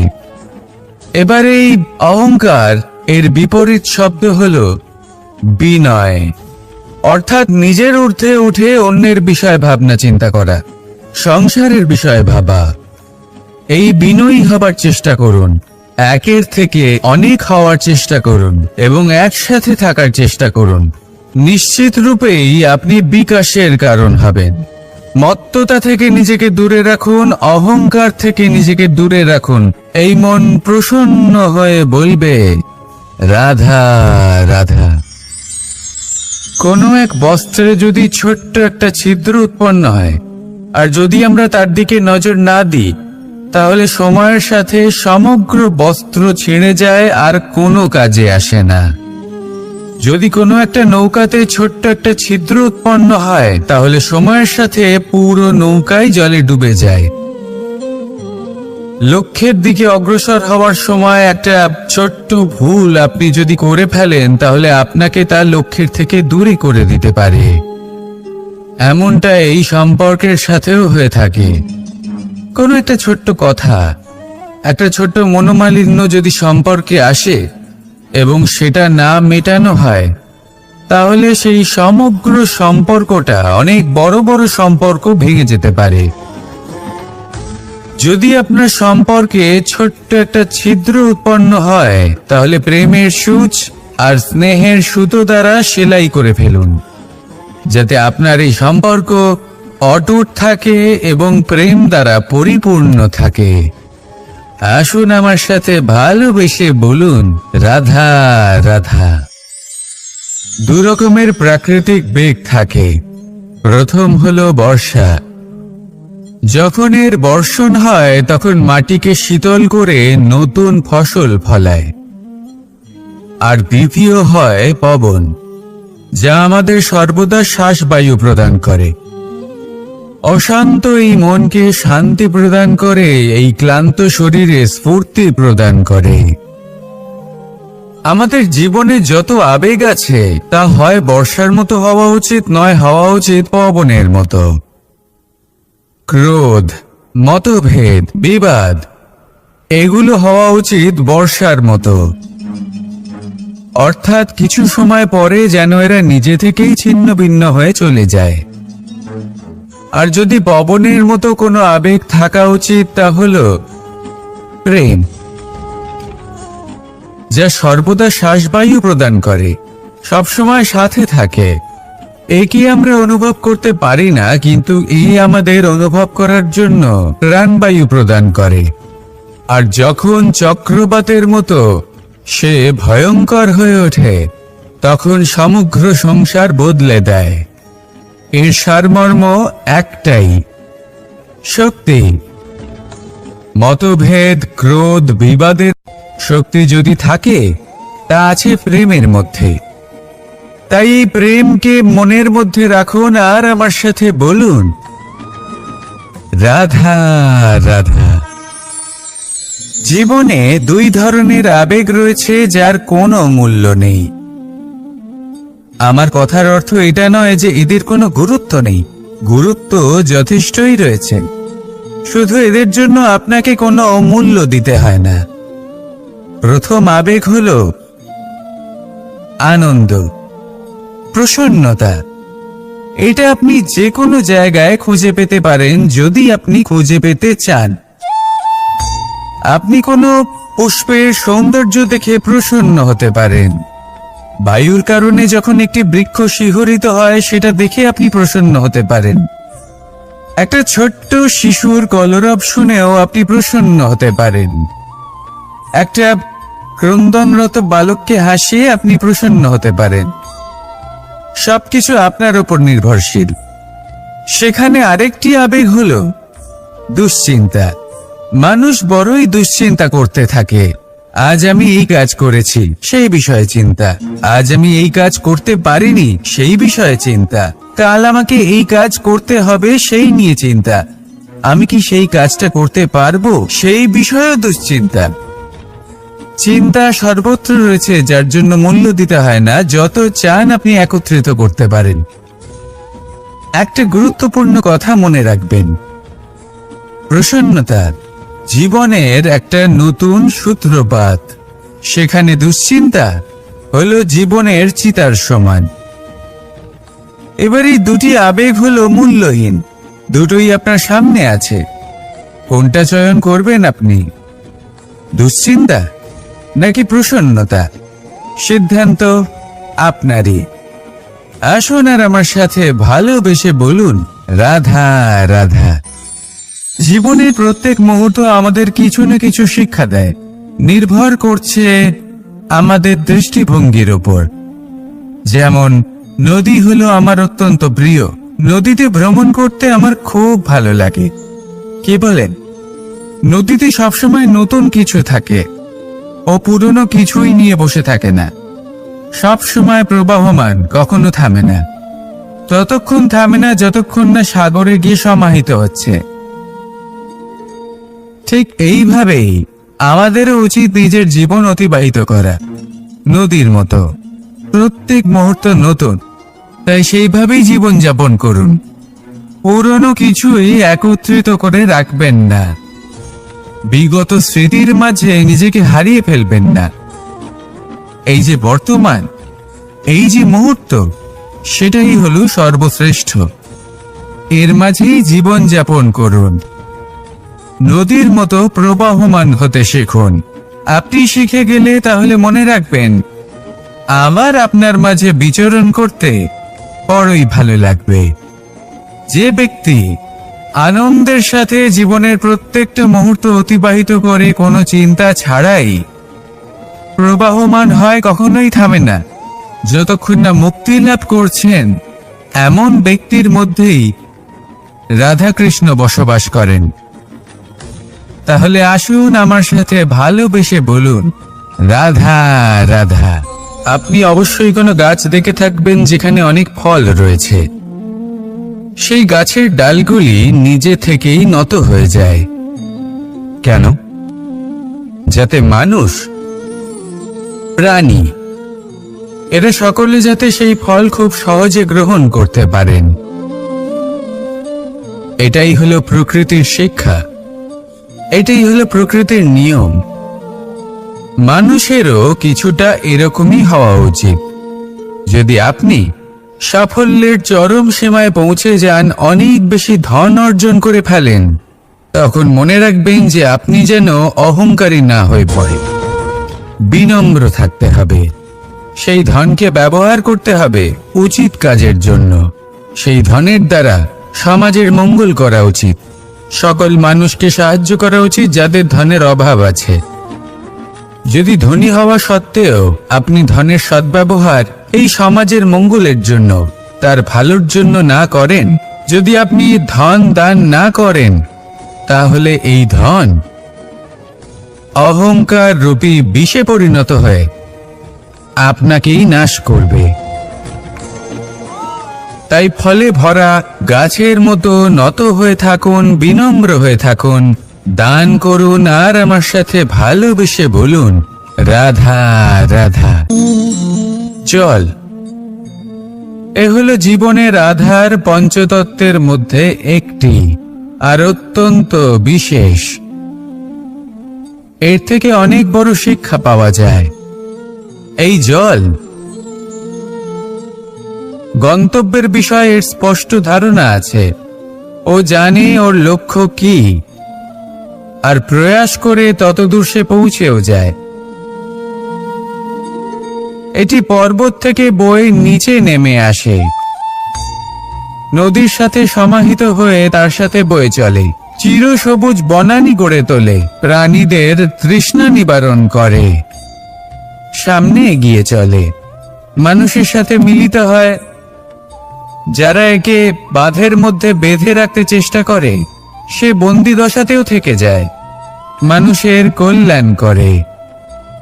তারপর বাঁধ থেকে মুক্তি পেয়ে এগিয়ে চলে, কোথাও ধাক্কা খায়, কোথাও বাধা পড়ে, কোথাও যদি পথ খুঁজে না পায় তাহলে পথ খুঁজেই নেয়, আর যেখানে পথ থাকে না সেখানে পথ বানিয়ে নেয়, আর শেষ পর্যন্ত নিজের লক্ষ্যে পৌঁছেই যায়, অর্থাৎ সমুদ্রে গিয়ে সমাহিত হয়ে যায়। আমাদেরও কিছুটা এরকমই হয়ে উঠতে হবে। যেখানেই যাবেন সকলের কল্যাণ করুন, সামনে এগোন। আপনি কোথাও পড়ে গেলে, ধাক্কা খেলে আঘাত লাগবেই, উত্থান পতন লেগেই থাকে। সামনে এগোতে থাকুন। কোথাও পথ না পেলে তা খুঁজে নিন, কোথাও পথ না থাকলে তা বানিয়ে নিন। নিজের গন্তব্যের কথা সব সময় মনে রাখুন। শেষ পর্যন্ত নিজের মোক্ষ লাভ আপনি অবশ্যই করবেন। আর আমার সাথে ভালোবেসে বলুন, রাধা রাধা। মানুষ অসুস্থ কেন হন? শারীরিক দুর্বলতার কারণে? না, মানুষ অসুস্থ হন তার মানসিকতার কারণে, তার বিবেকের কারণে, তার কর্মের কারণে, তার ক্রোধের কারণে। আর যখন কেউ সুস্থ হন, ঠিক হয়ে যান, তার মানে এটা নয় যে শুধু ওষুধের জন্য তিনি সুস্থ হয়েছেন। না, এটা কারোর তার প্রতি প্রেমের প্রভাব, বিশ্বাসের প্রভাব, সম্বলের প্রভাব। শুধুমাত্র ওষুধ দিয়ে কিছুই হয় না। যদি মনে প্রেম থাকে, বিবেক থাকে, বিশ্বাস থাকে, সম্বল থাকে, তবেই সেই ওষুধ কাজ করতে পারে। তাই মনে রাখবেন, এই জীবন হলো অত্যন্ত ছোট। মনে প্রেম ভাব রাখুন, মিত্রতা করুন, শত্রুতা নয়। ভালোবাসুন, বিদ্বেষ নয়। আর এই ভালোবাসার সাথেই বলুন, রাধা রাধা। জীবন, এই জীবনের সত্য কি? জন্ম, যেখান থেকে জীবন আরম্ভ হয়, নাকি সমাপ্তি? মৃত্যু, যেখানে জীবন শেষ হয়ে যায়। জীবনের সত্য এটা নয়, সব কিছু এটা নয়। ভালো করে ভেবে দেখলে কিছুই যায় আসে না যে আপনার জন্ম কোথায় হয়েছে, কিভাবে হয়েছে। এতেও কিছু যায় আসে না যে আপনার মৃত্যু কোথায় হবে, কিভাবে হবে। যায় আসে তখন, গুরুত্বপূর্ণ হলো এটাই যে জীবন আপনি যাপন করেছেন তার উদ্দেশ্য কি ছিল, কি ভাবনা নিয়ে আপনি বেঁচেছেন।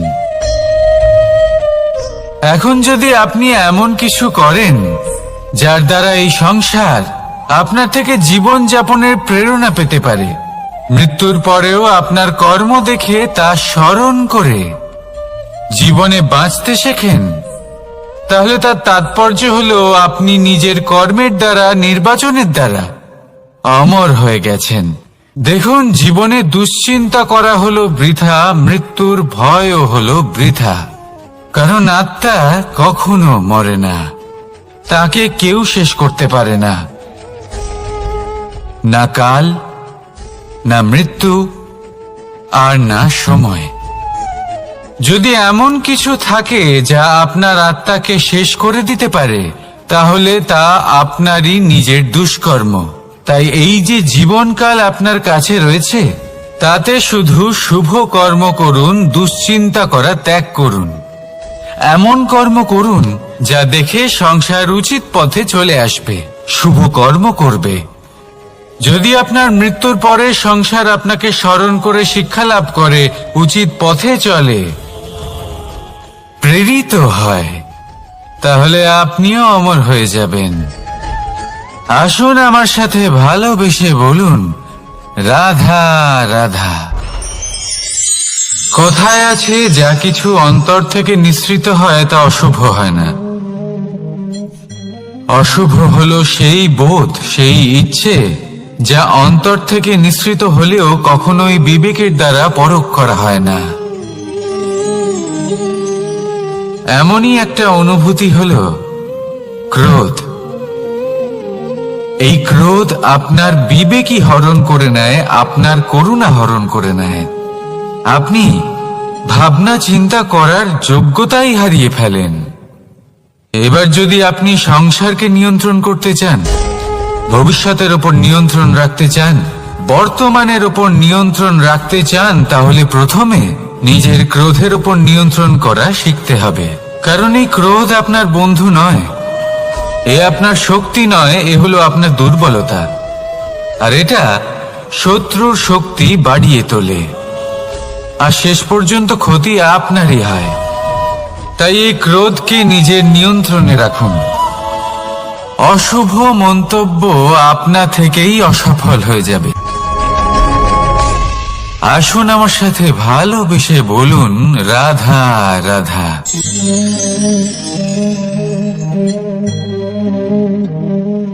প্রশান্তি জড়িত নিদ্রা মানুষের জীবনের একটা অত্যন্ত গুরুত্বপূর্ণ সুখ এবং প্রয়োজনীয়তাও।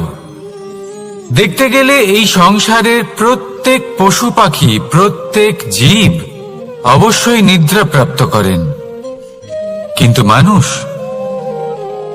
যার মধ্যে বিচার বিবেচনা করার শক্তি অন্যদের থেকে অনেক বেশি, তার কিন্তু ঘুমের কিছু সমস্যা অবশ্যই হয়। কি বলেন? তাই তো। এবার এর কারণ কি? চিন্তা। এবার চিন্তা আমাদের সবার জীবনে আছে। আমরা সকলে জানি যে চিন্তা কখনো আমাদের সাহায্য করে না, তাও আমাদের জীবনে আছে। কেন? চিন্তার মাধ্যমে কি কখনো কোনো সমস্যার সমাধান হয়েছে? অর্থের চিন্তা করলে কি অর্থ লাভ হয়? ভবিষ্যতের চিন্তা করলে কি ভবিষ্যৎ ঠিক হয়ে যায়? স্বাস্থ্যের চিন্তা করলে কি স্বাস্থ্য নিজে থেকেই ঠিক হয়? হয় না। তাহলে এই সব কিছু থেকে আমাদের একটা ছোট্ট শিক্ষা অবশ্যই লাভ করা উচিত। আপনিও আপনার কাঁধ থেকে চিন্তার এই বোঝা নামিয়ে ফেলুন। আর ইচ্ছে, এই সব ইচ্ছে একত্রিত হয়ে আমাদের মনে চিন্তা উৎপন্ন করে। তাই এই চিন্তাগুলিকে ত্যাগ করুন। প্রকৃতির প্রেমের উপর বিশ্বাস রাখুন। মনে রাখবেন, যিনি চিন্তা মুক্ত হবেন তিনি চিতা মুক্ত হবেন। সুখের নিদ্রা প্রাপ্ত করুন, আর নিদ্রায় যাবার আগে আমার সাথে ভালোবেসে বলুন, রাধা রাধা। মহাদেব, সেই দেবতা যিনি মহান, যাকে দেবতাদের দেবতা বলা হয়, যিনি হলেন আমার আরাধ্য। কখনো আপনার মনে এই প্রশ্ন এসেছে যে শিবকেই কেন মহাদেব বলা হয়, অন্য কোনো দেবতাকে কেন বলা হয় না? সেই কারণে, কারণ মহাদেবের মধ্যে, ওনার মধ্যে এমন এক বিশেষ গুণ রয়েছে যা অন্য কারণ নেই। তা হলো নিঃস্বার্থ হয়ে মানুষের সেবা করা।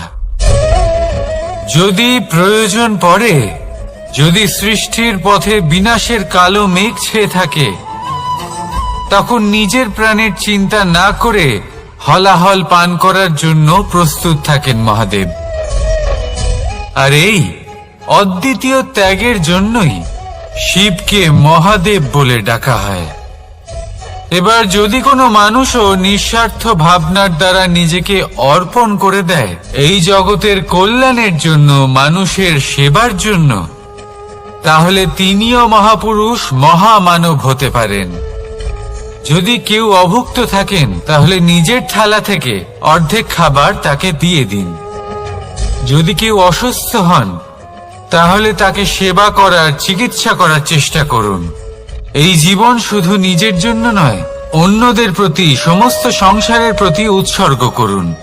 যদি এইসব মানুষ শিখে যান, তাহলে তিনি মহাদেবের পথে অগ্রসর হতে পারেন। যদি মানুষ নিঃস্বার্থ ভাবনার দ্বারা এই সংসারের সেবা করতে শিখে যান, তাহলে তিনি নিশ্চিত রূপে মহামানব অবশ্যই হতে পারবেন। আসুন আমার সাথে ভালোবেসে বলুন, রাধা রাধা। স্বর্ণ, হীরে, মুক্ত, মানিক, এই সব কিছুকে আগে পাথর বলা হতো। তাহলে এমন কি হলো যে এদের রত্ন বলা হয়? আর রত্ন তা বাস্তবে আসলে কি? এটা হলো সেই পাথর যাকে আগে আগুনের তাপ সহ্য করতে হয়েছে, পরখ করা হয়েছে, যাচাই করা হয়েছে, এদের কাটার চেষ্টা করা হয়েছে, কিন্তু তারা কখনোই নষ্ট হয়নি, বরং তারা আরো উদ্ভাসিত হয়েছে, আরো উজ্জ্বল হয়েছে, এই সংসারে আরো প্রকাশ ছড়িয়ে দিয়েছে। সেই জন্য এরা হলো এত অমূল্য, সেই জন্য এরা হলো বহুমূল্য, সেই জন্য এদের রত্ন বলা হয়। এবার মানুষের কাছেও এই নির্বাচনের অধিকার রয়েছে যে আমরা শুধু পাথর হয়ে থাকব নাকি রত্ন হয়ে থাকব। কিভাবে? আমাদের জীবনেও অনেক সমস্যা রয়েছে, বাধা আছে, বিপত্তি আছে। আমরা সেই বাধার তাপে উত্তপ্ত হই, এই সমস্যা আমাদের কাটার চেষ্টা করে। অনেক মানুষ বিভিন্ন পরিস্থিতি আমাদের ভাঙার চেষ্টা করে, কিন্তু আমাদের নষ্ট হলে চলবে না। যেভাবে এই রত্ন সমস্যার সম্মুখীন হয়ে পাথর থেকে রত্ন হয়েছে, সেইভাবেই আমাদেরও আমাদের সমস্যার সম্মুখীন হয়ে রত্ন হয়ে উঠতে হবে। এই সংসারে প্রকাশের স্রোত হয়ে উঠতে হবে। তাহলে এটাই করুন আর আমার সাথে ভালোবেসে বলুন, রাধা রাধা।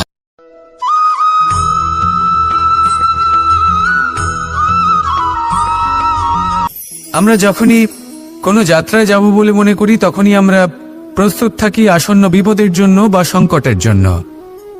যেমন যদি আমাদের মনে হয় যে আজকের পরিবেশ খুব ঠান্ডা হবে, তাহলে আমরা গরম বস্ত্র ধারণ করি বা সেটাকে সাথে নিয়ে যাই। যদি মনে হয় যে বৃষ্টি হতে পারে বা বৃষ্টি হয়ে চলেছে, আমরা দেখছি, তাহলে আমরা একটা ছাতা সাথে নিয়ে নিই। আমরা প্রস্তুত থাকতে চাই এবং এটাই উচিত, এবং সেই কারণেই আমরা যাত্রায় সাফল্য লাভ করি। কিন্তু যদি আমরা কথা বলি জীবনযাত্রা নিয়ে, যা কিনা সব থেকে বেশি গুরুত্বপূর্ণ, তাহলে তার জন্য আমরা পূর্ণরূপে প্রস্তুত থাকি না। আশেপাশের মানুষ, এই সমাজ, আমাদের সাথী, আমাদের মিত্ররা যে কোনো মুহূর্তে বদলে যেতে পারেন। সেই জন্য আমরা নিজেদেরকে কখনো সাবধান করি না, কখনোই নিজেদের প্রস্তুত করি না। আমাদের এটা কখনোই মনে হয় না যে এরকম হতে পারে, আর সেই কারণেই শেষে গিয়ে আমরা অত্যন্ত দুঃখ পাই। একটা অমূল্য শিক্ষা আছে যেটা আমাদের লাভ করা উচিত, সতর্ক থাকা উচিত। এই জীবনযাত্রার জন্য শুধুমাত্র এই পরিবেশের বিষয়ে তথ্য সংগ্রহ করা বা তাকে অনুমান করা, এটুকু হলেই চলবে না। আমাদের আশেপাশের মানুষজনকে দেখতে হবে, তাদের স্বভাব পরিস্থিতির ওপর নজর রাখতে হবে। যখন তারা রং পাল্টাচ্ছেন, নজর রাখতে হবে, তা অত্যন্ত আবশ্যক। পরিবর্তন আপনার জীবনে অবশ্যম্ভাবী, সঠিকভাবে তার সম্মুখীন হন। আসুন আমার সাথে ভালোবেসে বলুন, রাধা রাধা।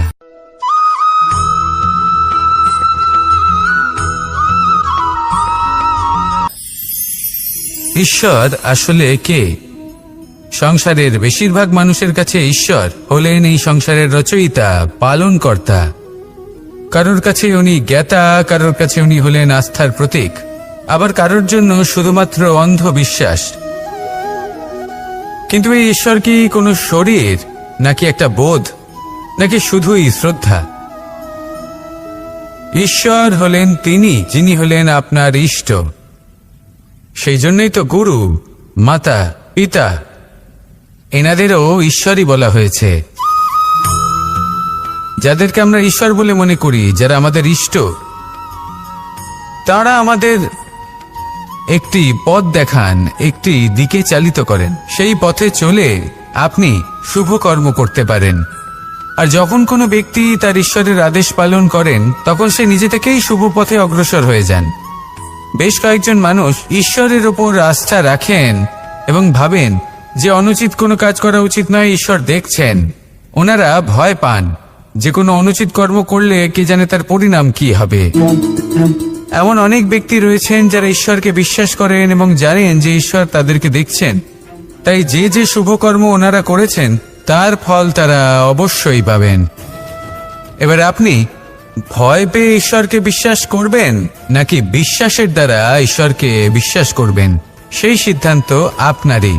কিন্তু হ্যাঁ, যদি আপনার মনে ঈশ্বরের জন্য কোনো স্থান থাকে, যদি আপনার কোনো ইষ্ট থাকেন, যদি আপনি কাউকে ঈশ্বর মনে করেন যার প্রত্যেক আদেশ আপনি পালন করে থাকেন, তাহলে বলি ঈশ্বর কখনো আপনাকে অনুচিত পথে চালিত করবেন না। আসুন আমার সাথে ভালোবেসে বলুন, রাধা রাধা।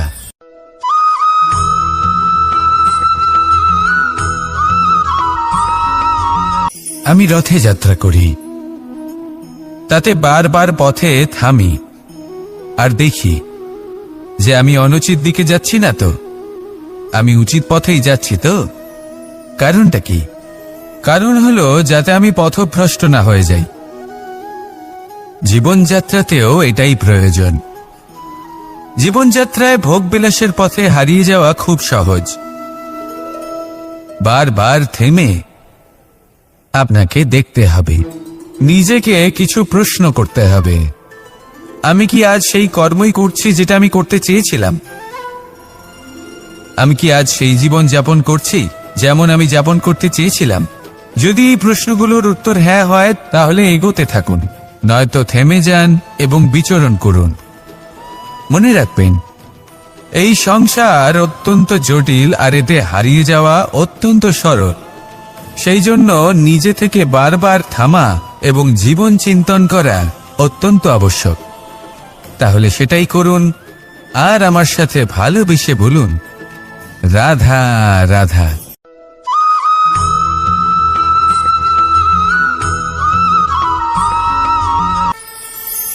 কথায় আছে যে স্বপ্ন এবং লক্ষ্য হলো একটি মুদ্রারই দুটি দিক। যতক্ষণ না স্বপ্ন দেখছেন ততক্ষণ বুঝবেন কি করে আপনার লক্ষ্য কি? স্বপ্ন দেখে যদি নিজের লক্ষ্য বুঝতে পারেন, সেটা পেতে চান, তবেই সেটা লাভ করতে পারবেন।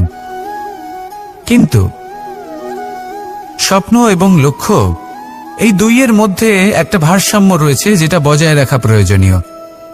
একে আমরা বলে থাকি পরিশ্রম। দেখুন, যদি আপনি স্বপ্ন দেখতে চান তাহলে পরিশ্রম ত্যাগ করে নিদ্রা লাভ প্রয়োজন।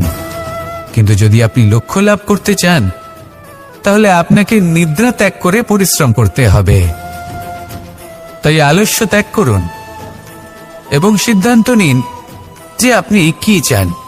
আপনার জীবনের এই তুলাদণ্ডে স্বপ্নের পাল্লা ভারী হওয়া প্রয়োজন নাকি লক্ষ্যের? আমার মতে এই দুইয়ের মধ্যে যদি ভারসাম্য বজায় রাখেন, তবে পথ নিজে থেকেই সামনে আসবে। শুধু সেই পথে অগ্রসর হতে থাকুন এবং আমার সাথে ভালোবেসে বলুন, রাধা রাধা।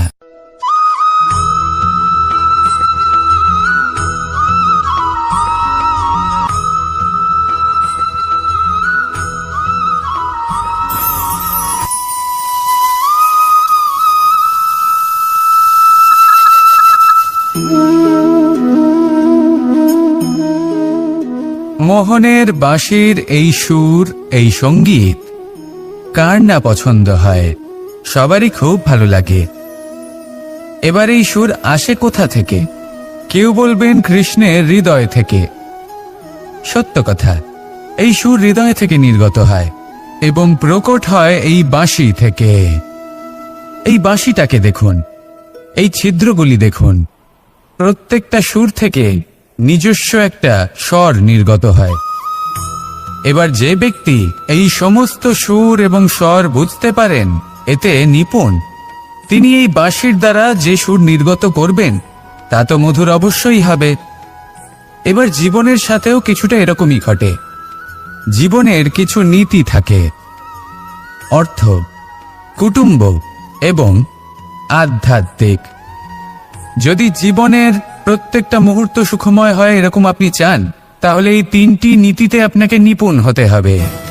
কোনো একটি বিশেষ নীতির প্রতি যদি আপনি বেশি ঝুঁকে পড়েন, তাহলে বাকি দুই নীতি থেকে যা সুখ লাভ করা সম্ভব তা পারবেন না। ধন অর্জন করতে হবে পরিবারের জন্য, পরিবারের সুখ মনের শান্তির জন্য, মনে শান্তির প্রয়োজন মনের শুদ্ধতার জন্য। যখন এই মন শুদ্ধ হবে, জীবন শুদ্ধ হবে, পবিত্র হবে, সুন্দর হবে এবং ভালোবেসে বলবে, রাধা রাধা।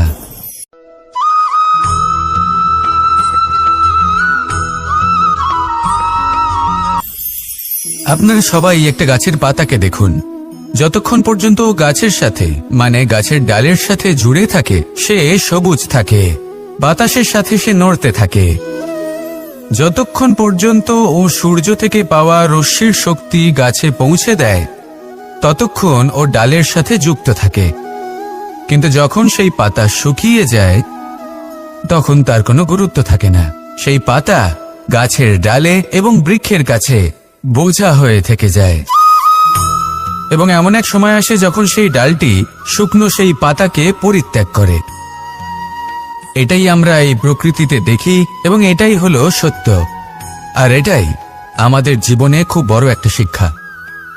যদি আপনিও নিজের জীবনে নিজের আপনজনদের কাছে বোঝা স্বরূপ হয়ে দাঁড়ান, তাহলে তারা আপনাকে যতই ভালোবাসুক না কেন, ওনারা যদি নাও চান তাহলেও এমন এক দিন আসবে যখন আপনার আপনজন আপনাকে পরিত্যাগ করবে।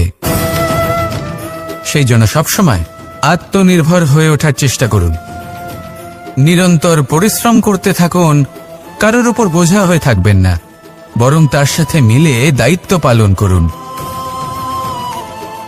এমনটা করবেন তাহলে আপনার সম্মানও বজায় থাকবে এবং সম্পর্কের মধ্যে আপনার মূল্যও বজায় থাকবে।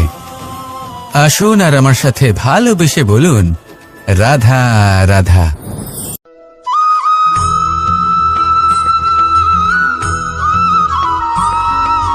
এই শুকনো পাতাটিকে দেখুন, নিষ্প্রাণ হয়ে পড়েছে। কোনো একটা সময় এই পাতাটি একটা গাছের ডালে ছিল। সেই গাছ ওর লালন পালন করত। যখন যখন বাতাস বইত এই পাতায় কম্পন দেখা দিত, মনকে প্রফুল্ল করে তুলত। কোনো একদিন এই পাতা গাছের ডাল থেকে ঝরে পড়ে গেল। নিঃসন্দেহে ও নিজের স্বাধীনতা পেল, কিন্তু আস্তে আস্তে শুকিয়ে গেল, নিষ্প্রাণ হয়ে গেল। দেখুন, আমি এই কথা বলছি না যে স্বাধীনতা অনুচিত, কখনোই না। কিন্তু যে কোনো পরিস্থিতিতে স্বাধীন হতে চাওয়া এটা নিশ্চিতরূপে অনুচিত।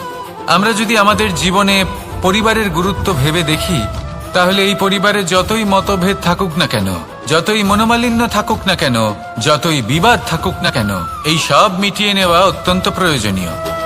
সেই সবকিছু সমাপ্ত করা অত্যন্ত প্রয়োজনীয়। কখনো এই পরিবারকে ভাঙতে দেবেন না, কখনো এই পরিবার থেকে দূরে চলে যাবেন না। এই পরিবার হলো আমাদের জীবনের একটা অমূল্য সম্পদ, অমূল্য এক আশ্রয়, যা এই সংসারে হয়তো কোথাও আপনি পাবেন না। তাই একে আগলে রাখুন। ভেবে নিন আপনি পাতা আর আপনার পরিবার সেই গাছ। আসুন আমার সাথে ভালোবেসে বলুন, রাধা রাধা।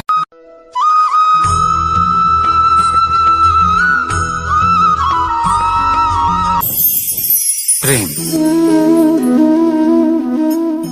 আড়াই অক্ষর, মাত্র আড়াই অক্ষরের এই শব্দ প্রেম, এর মধ্যে ত্রিলোকের এবং সমগ্র ব্রহ্মাণ্ডের বীজ নিহিত আছে।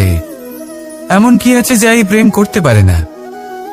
যেখানে শক্তি এবং বিদ্যা প্রয়োগ করে আপনি কিছুই করতে পারবেন না, সেটাও প্রেম দ্বারা অর্জন করা সম্ভব।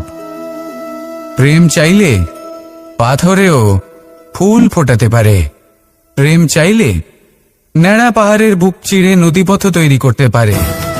চাইলে নিরক্ষর ব্যক্তিকে সংসারের শ্রেষ্ঠ জ্ঞানী করে তুলতে পারে। শুধুমাত্র এই প্রেমের জন্য সবার দুষ্ট কানাই ঘনশ্যাম হয়ে উঠেছিল। শুধুমাত্র এই প্রেমের টানেই ত্রিলোকের স্বামী দ্বারকাধীশ নির্ধন সুদামার পদসেবাও করেছিলেন।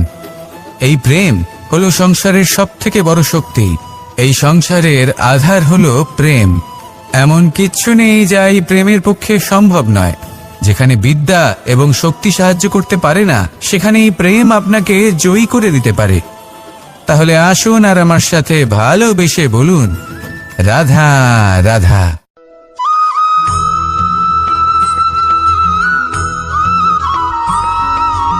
দীপাবলি আমাদের সবথেকে বড় উৎসব।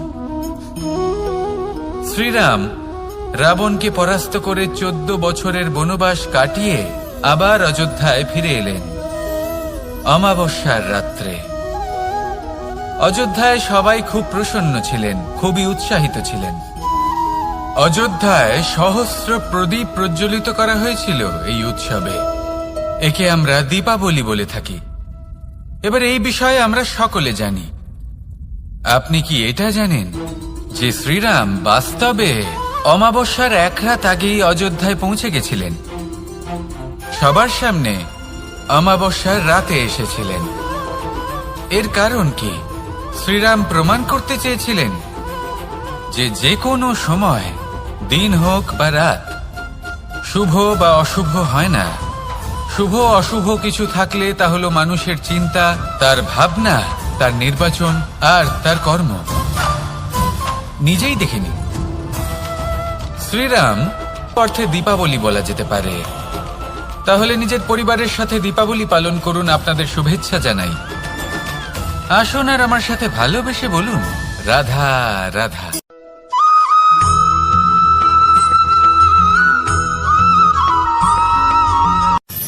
মানুষের এই জীবন, মানুষ জন্ম নেয়, একটা নির্দিষ্ট সময়ের পরে এই সংসার ত্যাগ করে চলেও যায়। এবার শুধু এটাই আবশ্যক নয় যে এই জীবনকালকে আপনি যাপন করবেন, শুধু এটাই গুরুত্বপূর্ণ নয়। আবশ্যক এবং গুরুত্বপূর্ণ হলো এটা যে এই জীবনকালে আপনি এমন কিছু করেন যাতে এই সংসারের মঙ্গল হয়, যাতে এই সংসার আপনাকে মনে রাখে, আপনার থেকে প্রেরিত হয়, আপনার মতো হতে চায়, প্রত্যেক বছর আপনার জন্মতিথির অপেক্ষা করে, এমনভাবে আপনার জন্মদিন পালন করে যাতে সেটা মহোৎসবের আকার ধারণ করে। এবার এই জন্মদিন এমনি এমনি মহোৎসবে পরিণত হয় না। তখন হয় না যখন কোনো ব্যক্তি রাজার রূপে বা কোনো গোয়ালার রূপে জন্মগ্রহণ করে। তখন পরিণত হয় যখন একজন মানুষ জন্মগ্রহণের পরে এই সংসারকে কোনো শিক্ষা দিয়ে যান। কিভাবে একজন মানুষ গোয়ালা থেকে রাজা হতে পারে, কিভাবে একজন মানুষ অসত্য থেকে সত্যের পথে চলতে শুরু করেন, অধর্ম থেকে ধর্মের পথে চালিত হতে পারেন, কিভাবে অন্ধকার থেকে প্রকাশের দিকে যেতে পারেন, কিভাবে নিজের আত্মাকে পরমাত্মার সাথে মিলিত করতে পারেন। তা সে রামনবমী হোক বা জন্মাষ্টমী হোক, তাদের জীবনের সাথে জড়িত প্রত্যেক মুহূর্ত একটা পরবের আকার ধারণ করে। তাহলে আপনিও এইভাবে নিজের জীবন যাপন করতে থাকুন। এই সংসারে শুধু ভালোবাসা বিতরণ করুন, কিছুটা এমন ভাবে বিতরণ করুন যাতে আপনি এই সংসার থেকে চলে যাওয়ার পরেও এই সংসারে আপনি শুধুই ভালোবাসা বিতরণ করতে পারেন। যদি আপনি এরকম করেন, সংসারকে প্রেরণা দেন, তাহলে আপনার জীবনও রাধা কৃষ্ণের প্রেমের মতোই অলৌকিক এবং দৈব হয়ে উঠবে। আসুন আর আমার সাথে ভালোবেসে বলুন, রাধা রাধা।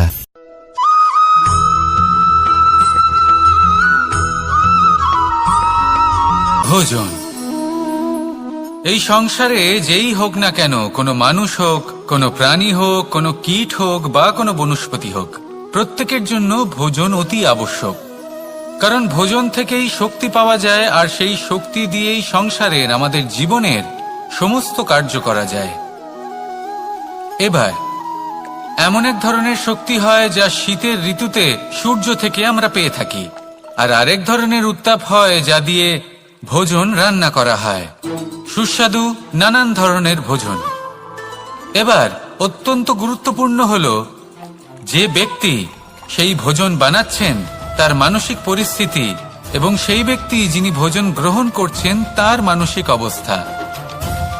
যখনই আপনি ভোজন বানাচ্ছেন তখন ভালোবাসার সাথে কাজটা করুন, ধন্যাত্মক ভাব নিয়ে, সৎ ভাবনার সাথে। কারণ আপনার এই মানসিক স্থিতি শক্তির আকারে সেই খাদ্যের সাথে মিলেমিশে যায়। আর যখনই আপনি ভোজন গ্রহণ করছেন, তখন সদ্ভাবনার সাথে, প্রসন্নতার সাথে গ্রহণ করুন, ধন্যাত্মক ভাব নিয়ে। যদি আপনি প্রসন্নতার সাথে রান্না করেন, প্রসন্নতার সাথে খাদ্য গ্রহণ করেন, তাহলে আপনি প্রসন্নই থাকবেন। আর মন সুপ্রসন্ন হয়েই বলবে, রাধা রাধা।